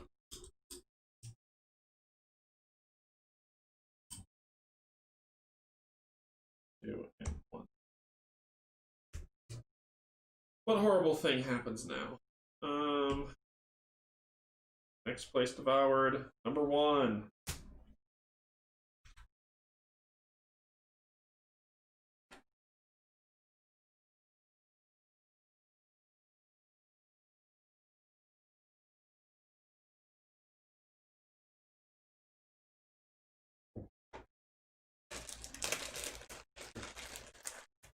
Put it right in the center. 4 areas around it. It's going to feel some pain.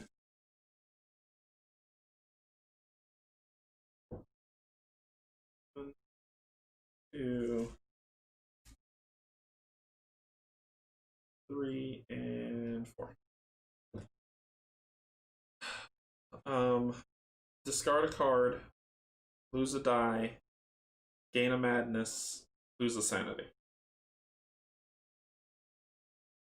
Okay. 3 monsters coming up.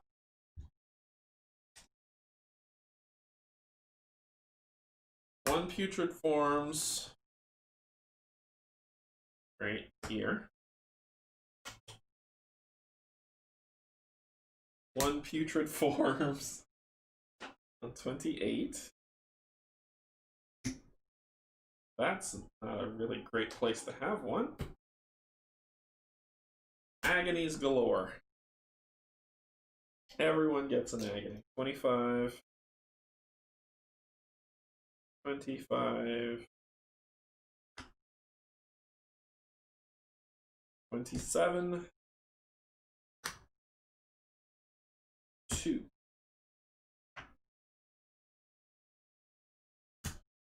Okay, let's do this. Sam has 4 actions. Lock and load, but he's going to spend this card at 5. 2 successes, 1 damage.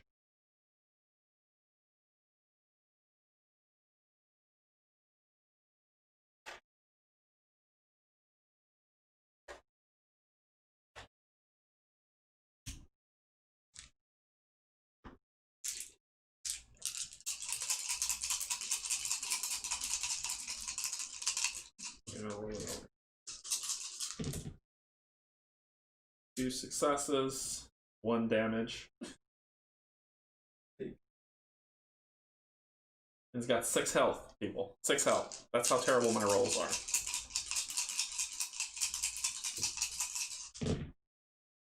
1, 2, 3 successes, 2 damage. That's up to 4 damage.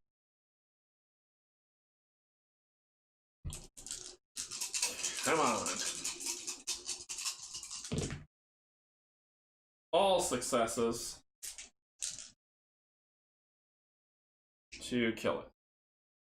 Where was that earlier? Where was that? Card. You may heal 1 madness. Woohoo. Oh, wait. Yeah, that would be it. That's it. That's his turn. That's the end of that. Hysterias, none are there. Nobody. These dudes, 1, 2. That's it. Nobody. Agonies. 1, 1, 1, 1. Arthur's turn. Arthur will lock and load.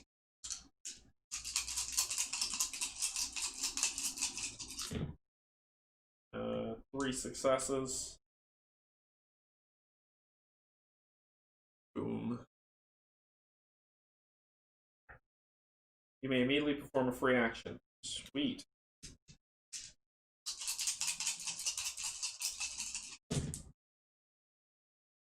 Four successes. I'm gonna put 3 of that damage on this guy.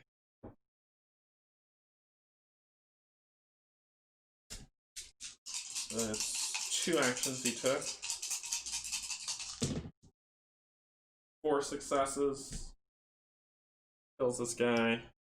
Oh, I didn't put the +1 on him for killing the first one. There's 2 on there. And card. You may heal 1 wound.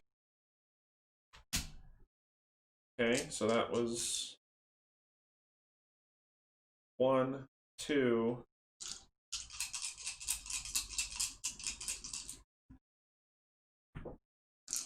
3. So you've got 2 more. Oh, 5, sorry. 1 success. Nothing. It does nothing. And so that was 4. He's got 1 more.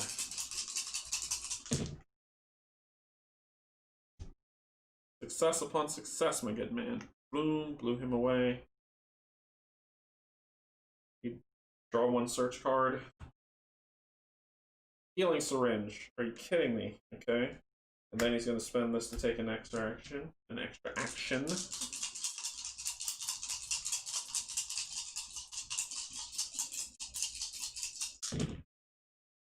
4 successes. Boom. Clearing the road. You may immediately perform a free action. Okay.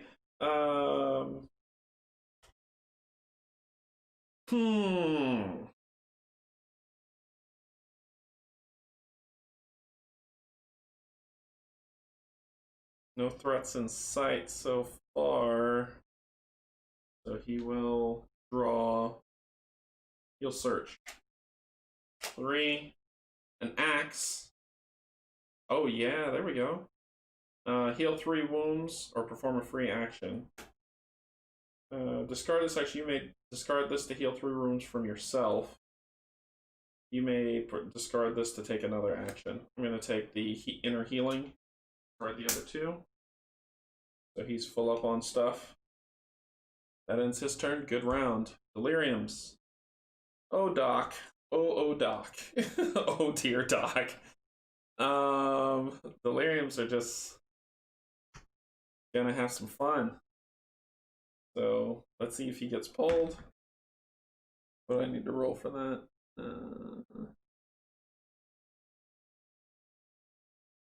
Oh, it's just weakened. No, he doesn't roll this. He's just weakened to hell. So, but he's gonna get attacked for 2, 4, 6. He's close to death. Blocks both. So 4. Takes 2. Takes 4 damage. He's at 6 damage of 9. He can escape them, so he's gonna run, but he can't escape these because that's 5 and he's at 4. This is 3, so he'll probably have to go this way if he's running. Okay, which he's probably gonna do. Felicia's turn. She's going to trade with him to trade this foolishness. Now she can start blasting. Alright, we just need to kill a putrid and get to the dock, and we won. That's the win scenario. We just need to kill a putrid and get to the doctor. If we can do that, we win the scenario. This is it. This is what it comes down to. I don't know why the doc went over there anyway. So that's 1. We need to get to the doctor. 2. She's going to... Oh, she gets a free move action. I keep forgetting about that. So she's going to use... She has 5 actions. She used 1, so she has 4, and she has a free move action. So...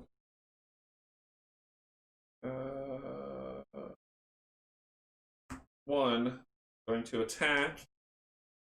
I just want to see if I can kill this thing. There's me 2 successes. I got 1. Okay, so then she's going to heal. Her next action is going to heal, so she will have spent 1 to shoot, 1 to heal. And it says heal 1 wound from an investigator in your space.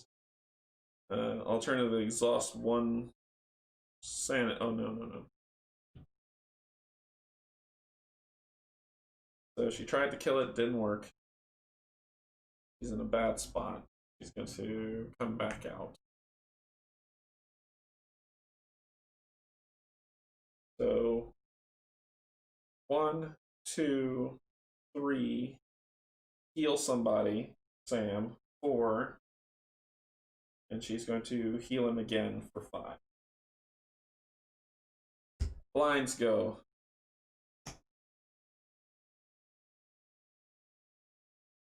Blinds, that's the one that's within range that they can see.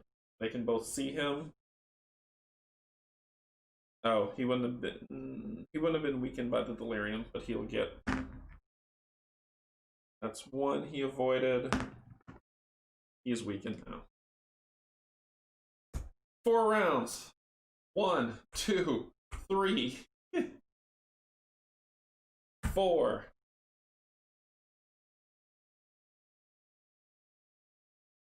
He is running for his life. That's the end of his turn. Putrid's turn. He's gonna move here. This thing's dead. Whew! This is so scary. Oh my gosh. Kanji's gotta run. Canje gotta run. Have to go see what football season looks like over there. Great stream. Thanks for it. Alright, Rory, have a good time. Have a good day, Rory. Glad you could join me at the table.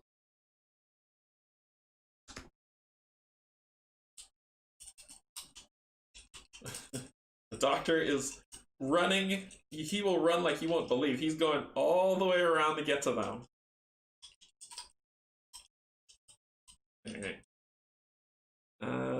2 actions. I need the doctor with 2 actions. 1 action. Come on, Doc. 2 actions, 2 actions, 2 actions. 1 action. Ugh. Okay.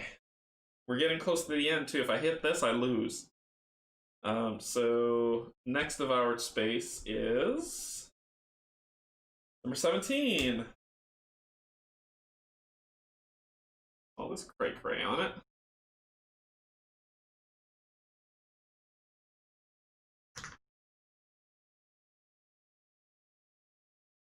So we're going to put this as far away as possible. Well, it doesn't matter. We're never coming back over there. So we're so close. We're very close to winning. Oh wait, no, it's not just him. Shoot, I forgot about Arthur. I need to kill a delirium, and then, but they're together now. Well, almost. And then we draw 3.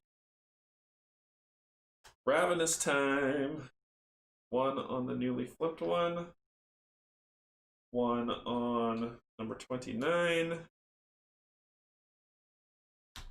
And 1 on number 18.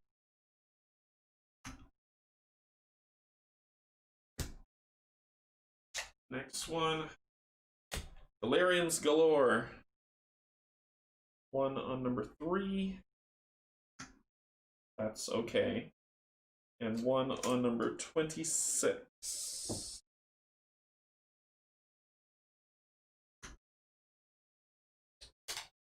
And finally, 3 hysterias on number 1.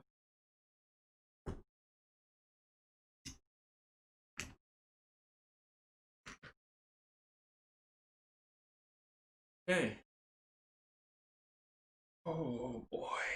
Alright. Nobody. Hysterias get move, move. Move, move. No one. He gets move, move. Move, move. Oh god. Okay. He's going to attack. They're in a devoured space, so they roll 1 less. A block, so it doesn't matter. It doesn't come through. Alright. Arthur's turn.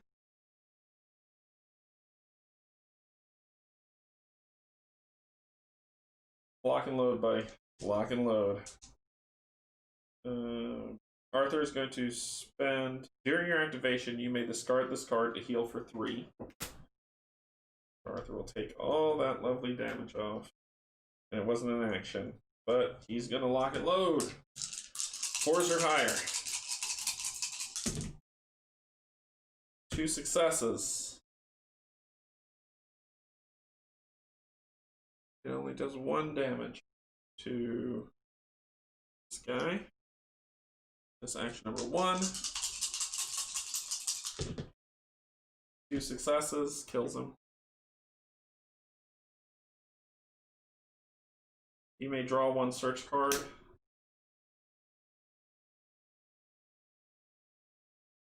It acts awesome.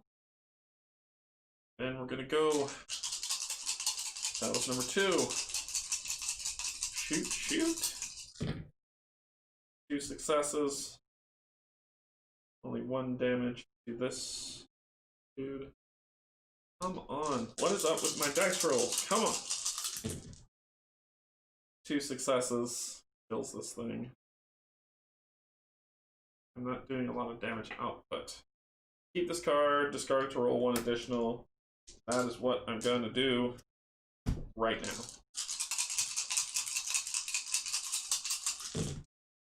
There we go. All the successes to kill another one. You draw 1 search card. During activation, you may discard this card to heal 3 wounds. You may discard it to heal a discard it to immediately restore 3 sanity. I'm full up. I'm full up. I'm not going to get rid of the healing syringe.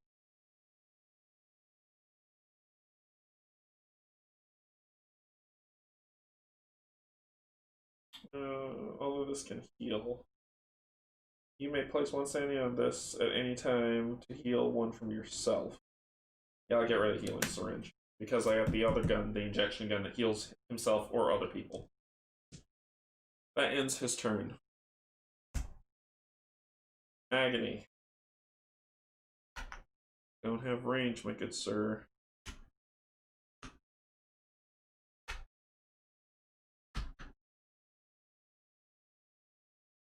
Felicia's turn. Felicia's turn. You can pull back up, full breath. Felicia is going to lock and load.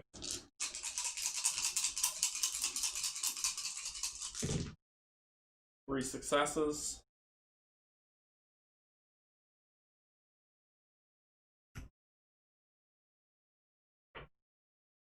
You draw 1 search card.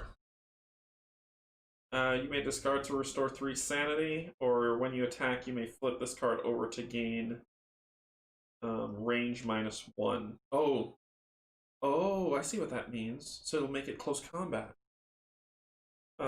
Yeah, I'm gonna do that right about now. Oh, little brother. Here she goes. Action number 2. 2 successes.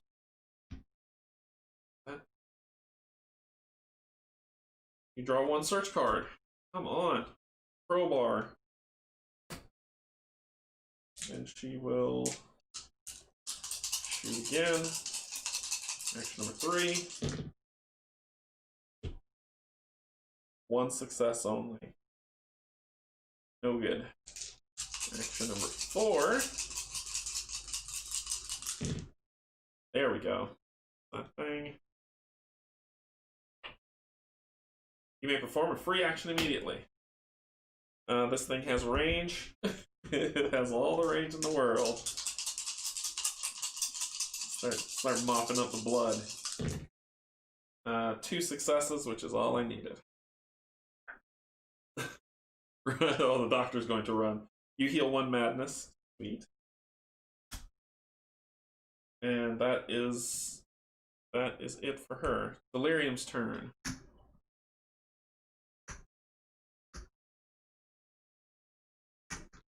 That's uncool. So, okay. Need to roll a dice or get pulled. Delirium's on the space, so the pull wouldn't hurt. Oh, yeah, there it would. And it's the claw, so that doesn't happen. And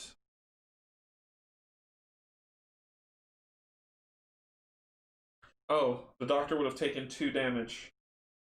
7, 8. So he's at 8. Because it says if you're in a space, must take 1 move for each delirium in the same space before performing a move action. So he's at 8.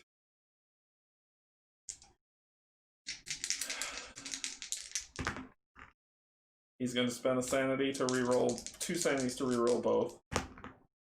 He blocked it. Thank gravy. So he's got 2 sanities on him. Oh gosh.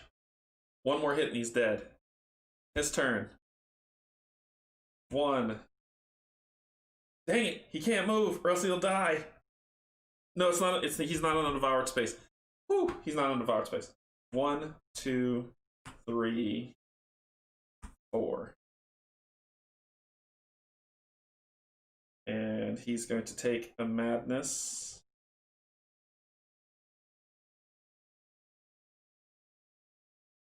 We're stopping there. And that ends his turn. This is so scary. Blind's turn. Gonna go here, here. That's it. Sam's turn. Lock and load. 4 dice.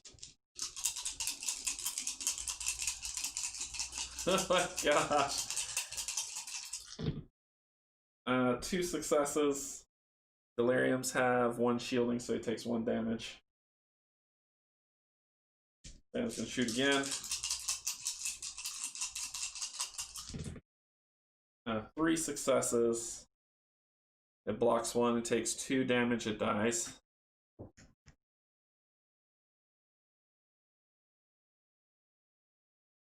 Sam can see the doctor, so you may heal 1 madness, he doesn't have 1.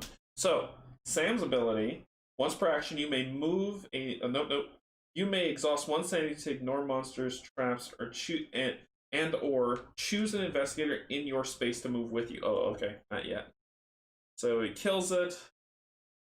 I get a +1 on this. Who's number 2? Sam's going to spend, so that was 2 actions. 3rd action he's going to spend to get rid of this thing. Okay. Ah, I'm so close! Okay, so, so that was 3 actions. Oh, and the doc went underwater, so he's 5, got there. Okay. 4, 5. He's going to come down here. Go in the water 5, so he can sponge up that thing's attack. He'll take a madness. for ending his turn there. Here we go. Future's turn. One here. And that's it. This thing's turn. Okay. I think this is for all the tea. All the tea. Alright.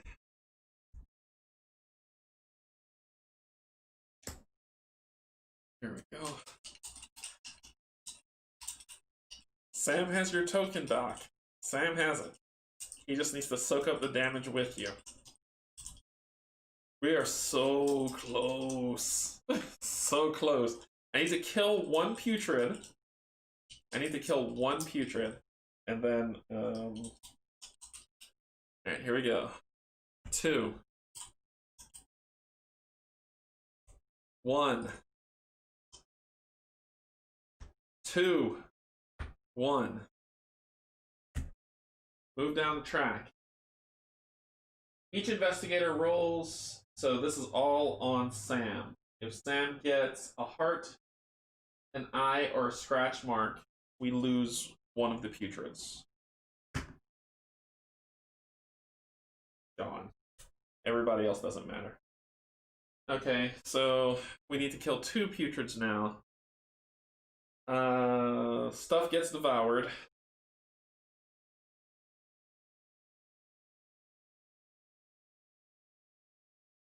Oh no, nothing gets devoured now. It was on purple. But 4 monsters spawn up. 2 of them are blinds. 1 on 28.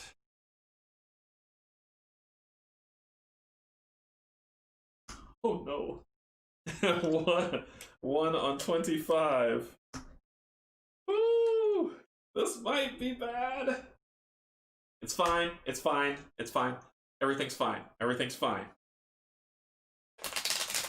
That was 1 of 4.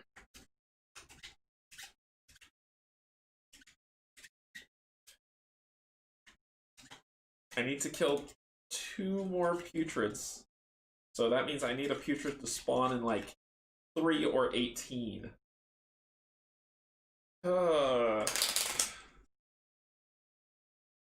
Next one. Ravenous pops up. Ravenous is going on 27. Number 2. And number 17.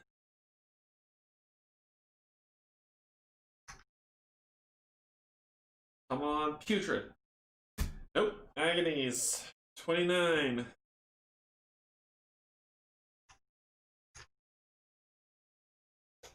$18. 3.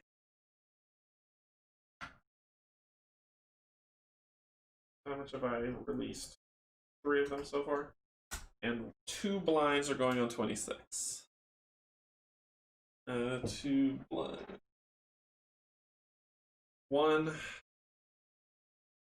Blinds are 1 horror. So going on 26.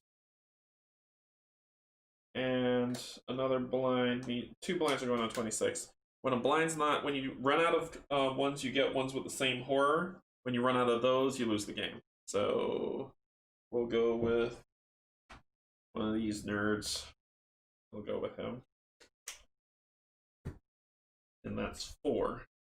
Yep, it's 4 of them. Okay, nobody's going. Any hysterias on the board? Nope. Arthur's turn.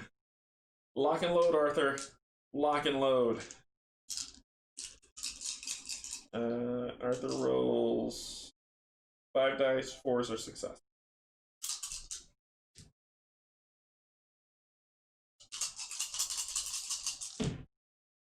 Two successes. Blinds block both.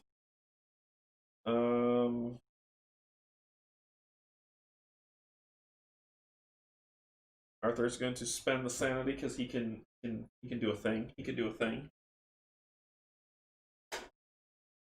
So he's going to burn at least 3 to try to do this.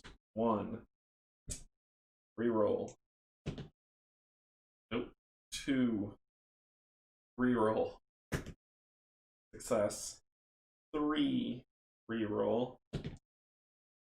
Nope. So he got 3. 1 damage got through on that thing. He's then going to spend this to heal 3 sanity immediately.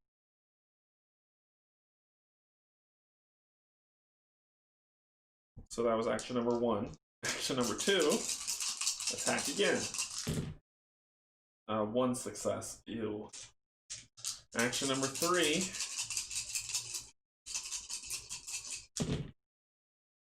Two successes, blocks it. Good grief. Action number 4. 2 successes, die. 3 successes to kill it. He had to spend the sanity that turns into a madness. Gets a card. Keep this card, roll an additional die. What's your distance? 2 on that? Oh boy. So that was 3 actions. 1 shoot, 2 tarot, 2, 3. He could do 4 and then 5 to shoot in the water. Ravenous's are going next. No, he'll stay where he is. He is going to heal Felicia. Nope, he is not. He's not going to heal Felicia.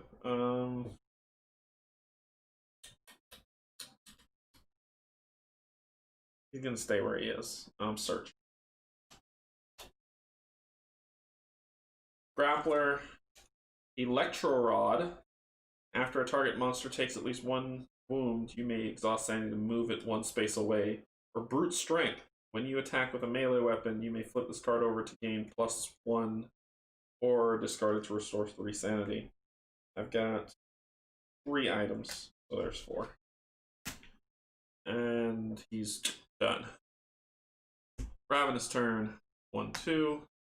1, 2. That's the reason why I did put him there. 1, 2. 1, 2. 1, 2. He's going to attack. 1 die. He's taking damage. Felicia's turn. Lock and load. Just need a putrid. That was trash. That was straight trash. Wow. She is going to instead. She's going to heal herself. 1. That's 2. She's going to fire again. Straight trash again. 3.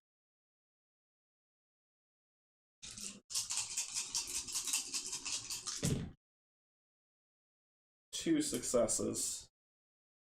That thing has a stupid shield. It only taken 1 damage.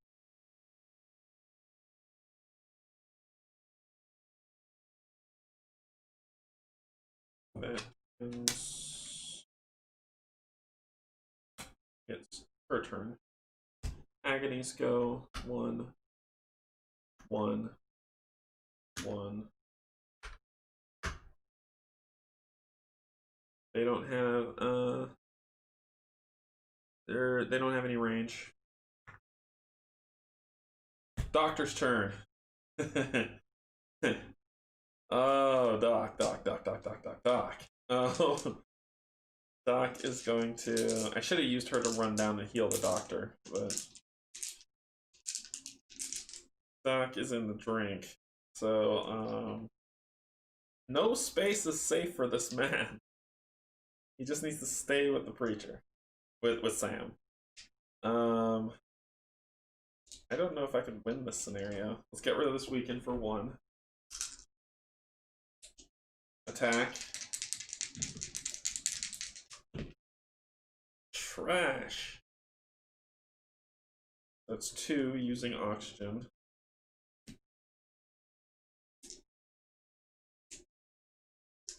Come on. Here we go. 1 damage. Cuts through his shielding. 3.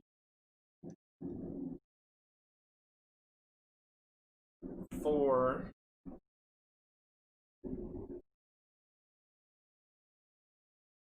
It's best if you stay there.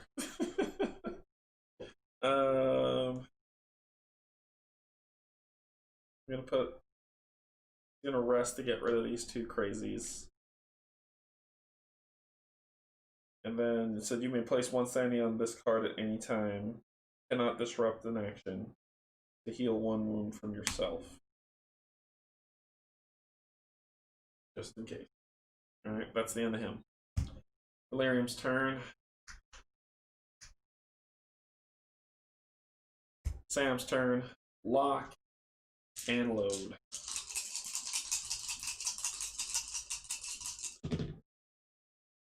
There we go. Let's get rid of that guy. You heal 1 wound. Let's keep the fun going. Oh, and yes, he's going down on Blub Blub.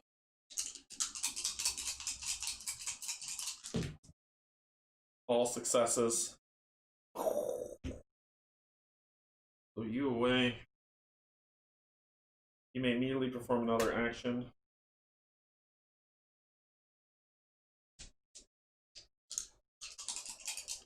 Four deck. 3 successes. Choose. Get rid of a devoured effect on the board. And he goes down again. So he has 2 actions left with this thing. He is going to 1.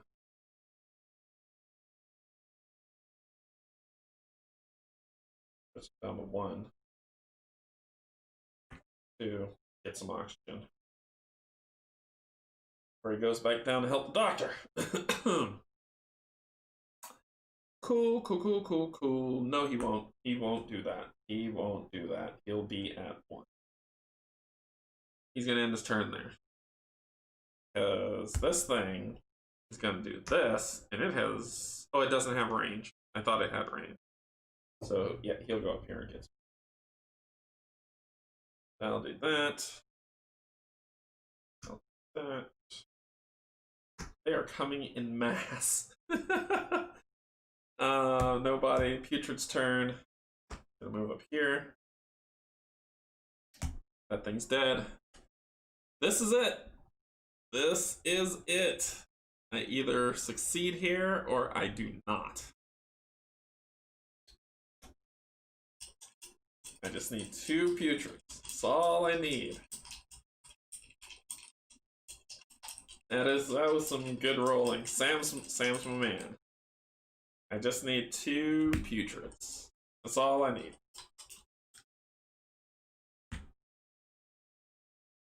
Sam goes last, and Sam has what he needs. So 2 and 2. Okay. Last room is devoured. Just 24. We don't lose the game. It just there's no place to run. We lose the game when we run out of minis. Alright. No more places to devour. I don't care. This is win or lose. So we'll go here. We will never go over there. Ever. Summon a monster goes there. Agony is 2 there. All this is just like moving its way over, right? And 1 on number 1.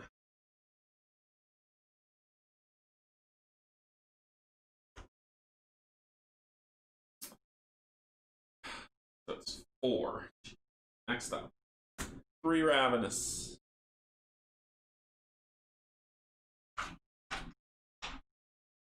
Number 28. Awesome.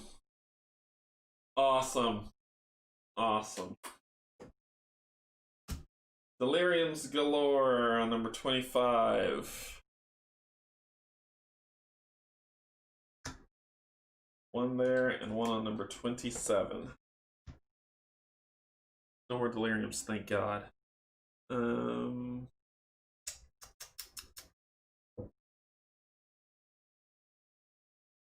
my God, I'm running out. Oh. There's no more deliriums. We'll put these two. So number 27. 20. Okay. A putrid on number 2.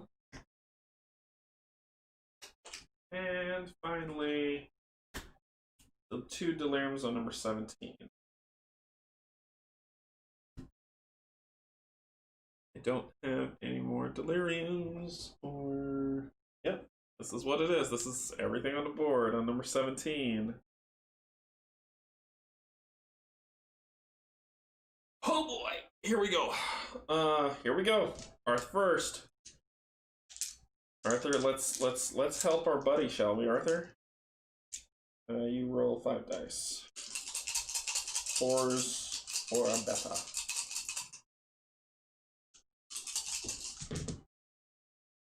Three success. It's 1. It's a card. You heal 1 madness. Reshuffle is fun. Oh.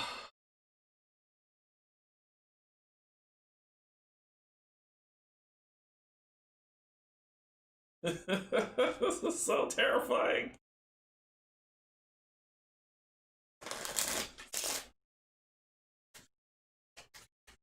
Okay. So that was 1. Arthur, where are you? 2. Time to start shooting. It's just 1 stinking success.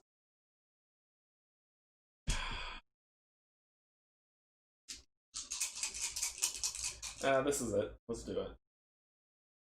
It was just 1 success. He can exhaust 1 of those. Okay, so that was 2. No, that's 3 because you have to move. There's 1 shoot, 2 move, 3 shoot. 4 successes.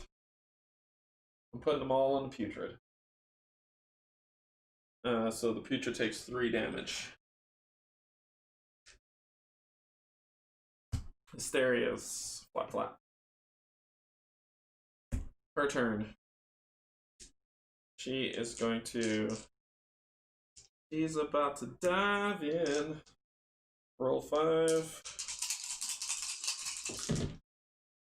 Oh my gosh. 4 successes. Kill the putrid. We just need 1 more. She is going to... So that used a breath to do that. She's going to...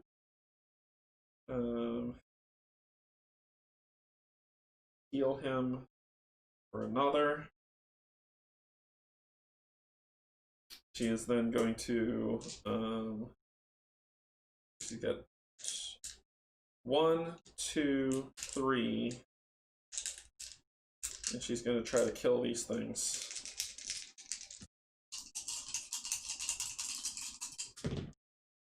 For nothing. Not a thing. And then it's her turn. Ravenous go. They're going to attack everybody but him. So, block 1. Took 1 damage.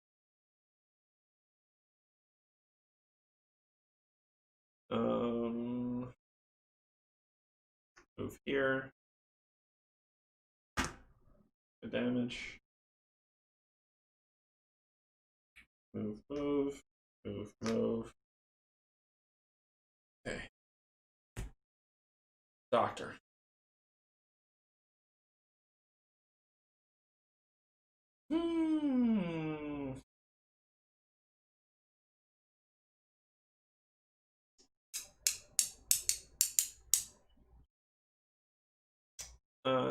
Doctor, you've got 5 moves. 1, 2, 3, 4. I move there because Sam's going over there to kill that and then do a trade action. So he's got 1 action left. He got breath back. But then he used 1. So he's going to roll 2, bypassing this thing's resistance. Come on. Oh, 1 success, 1 damage on it. Agony's turn.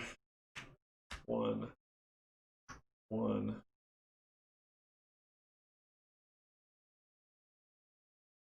1. 1.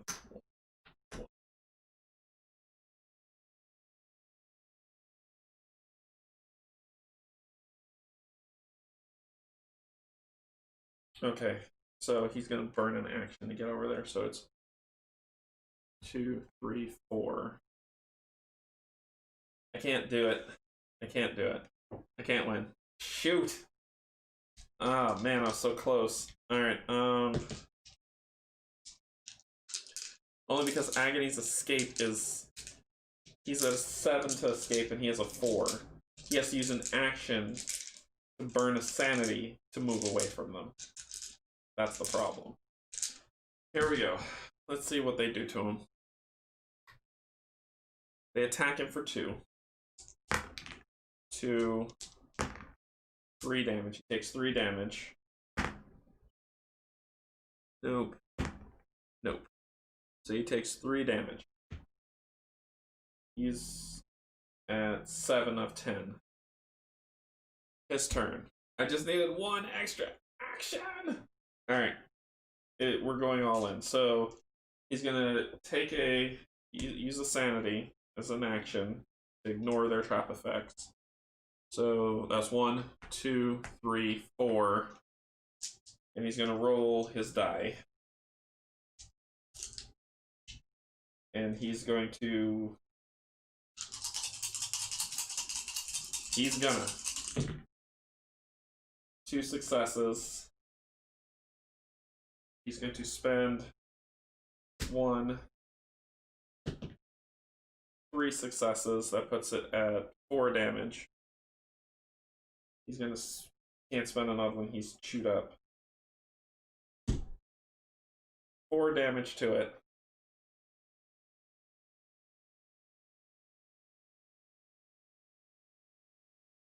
It was 1 away from dying.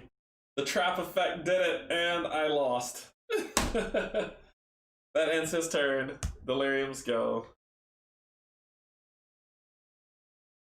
Blank. Blinds go. Blind will come in. Blind will come in.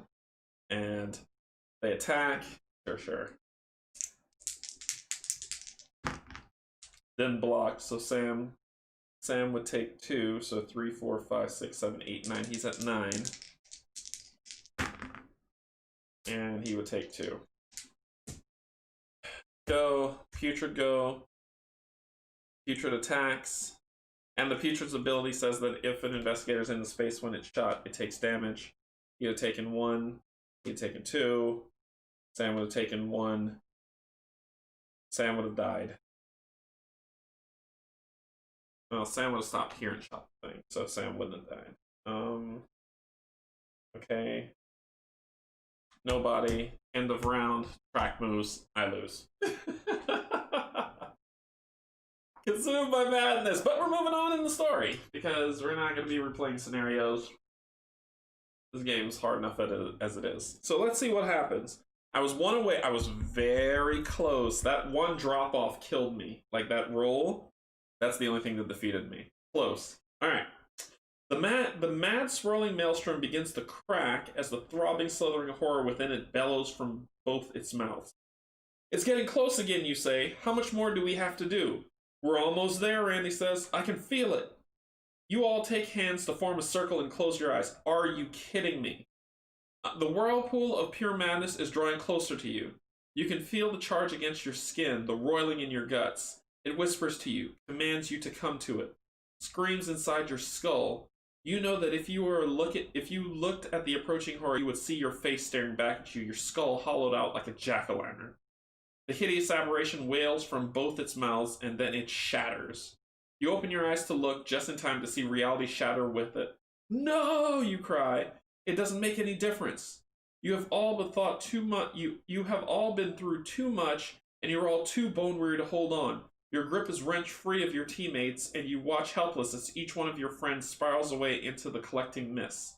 Shards of reality obscure your vision, and when they have finally passed by, you find that you are utterly alone. Hello? You call, regaining your feet. There is no reply. A thick, almost gelatinous mist hangs in the air, curling around you as you take a tentative step into its depths. Randy? Samuel? Felicia? Anyone? Then you see it, or rather, sense it. The same sphere that has plagued you, tantalized you, shimmers in your mind's eye. The mist seems to coalesce into its structure, an iridescent swirling mass of blues and reds and yellows and purples and green. It calls to you, beckons to you. With nowhere else to go and no one else to turn to, you turn to it.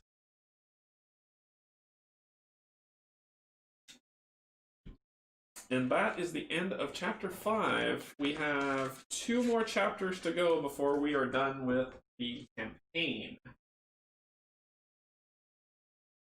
That's the end of chapter 5. We came close. I came close. I was one away. One away. But that loss got me. I could have won it. Yeah, well. I had fun playing it because the strategy of trying to figure everything out. The finickiness and fiddliness of the games, and I hear people use that a lot in horror gaming, that there's some fiddliness. This has it. This is not for everyone. This is not for everyone. But for people who like this type of challenge, they will really enjoy it. My personal thoughts on this game, I will tell you after I finish chapter 8. But I think for people who really enjoy this, and there's a huge following, there's a Facebook page of tons of wonderful people who follow this game and love it and are so willing to help you work out the wonkiness and be so kind and awesome. So give love to them, and they've been awesome to me and helping me understand, been kind to say, hey, you got this thing wrong or you got that thing wrong. Like when I walked Arthur through a wall, which I shouldn't have done, my bad. But it's good. It was fun. It was a fun playthrough. I got, my dice rolls are just bad. If I could have just taken off just a little bit more, and this thing right here killed me. I should have thought about that because their escape is 3. Let's go up to the top and talk. So that was Deep Madness, chapter 5. So it was better than chapter 4, but it was okay. It was okay. It was okay. I'll just leave it at that and give my review when I finish chapter 8. Because I want to see, I'm curious to see how the story turns out. Meh. But I'm curious to see how the story turns out. So, let's talk about things to come. Sorry for YouTube having weird issues, first of all. Patreons, I want to thank my Patreons for helping me say, believe in me and give me, give me the courage to step forth and play games and invite you to my table. Pull up a chair, sit with me, laugh with me, and just have a good time. Thank you, I appreciate it. YouTube subscribers, thank you so much. I appreciate you also. So, let's talk about some stuff. Number 1, tomorrow, Gloomhaven. We're playing a side scenario, and since Anik and Barrett are number 2, and Anik is turning into MVP, Anik is my mind thief for people who haven't watched that. I need to find a way to make her ranged, and then she will be unstoppable. So, Barrett's doing okay. He's holding his own. It's just, I gotta get better at playing tanks. And that, the times that he's fallen has been completely on me for bad planning. That's Gloomhaven. Wednesday is the Q&A sub. So On Wednesday at 5:30, join me. You are the audience. We're gonna sit around the table. You're gonna ask me anything you want. Keep it holy, but anything you want, and I will answer all your questions. Why Canje? What does it mean? Where are you from? What are the things you do? All that stuff. You can ask me whatever you want. I don't care. I will be an open book to answer all questions. So that's next Wednesday. Thursday, I believe, is hostage negotiator. AJ Portofilo. If I say your name wrong, AJ, I'm so sorry. He was super kind to send me a copy of the game at his expense so that I can play it on the channel. So I'll be playing hostage negotiator, starting hostage negotiator, and playing that. So that's Thursday, and then Sunday. I think this coming Sunday is another Deep Madness. I think. Let me check. I could be crazy. Who listens to that guy? He's insane. Let's see. Yep, we're gonna be going into chapter 6 of Deep Madness, and then Monday I'll be doing another Gloomhaven, and then I have a really cool treat. First time for me is I'm gonna be playing a game with someone online, and if you saw in there, it's Intrepid. Jeff Beck, who is the designer of Intrepid, which I'm a huge space nerd. So much so that I used to work at Kennedy Space Center once in a long time ago. And you can ask me about that on the stream. But anyway, Intrepid looks awesome. I love it. And him and I are going to play it on Tabletopia. This is the first time I've used Tabletopia once before. And Steven knows what that was for, but I used Tabletopia once before. So I'm going to be playing once before. So I'll be using Tabletopia to play Intrepid with him. And then, my friend, next Sunday is not Deep Madness Sunday. No. We're going to take a break from Deep Madness. Next Sunday, not next Sunday, but the following Sunday, we're going to be going into Folklore, The Affliction. I backed the I have the original game. I've played it 3 times. I love it. I backed the Kickstarter. QML, Quartermaster Logistics, is has started sending out the notifications of shipping. I am amped because I will be getting both the Dark Tales and the Fall of the Spire stuff, plus the minis. Yes, I did that. And so, Folklore. So I'm super excited about that. Other than that, I'm lining up everything. I'm improving as I go. Yes, you will see my floor sometimes because my table is a 4x2 table. So it's not a full-on dinner table or gaming table. Don't have one. But working on it. So we will see how that goes. Other than that, I'm super excited for next week and the week after. I'm super excited to get you all back to the table to pull up to play a game with me and watch me roll terrible, terrible dice. Like, if I roll these now, yeah, 1 good die out of 4. Yeah, that's about par for the course. So, yeah, we'll see. Other than that, I'll let you enjoy your Sundays. Good luck. Insert comment here. See you later. Bye.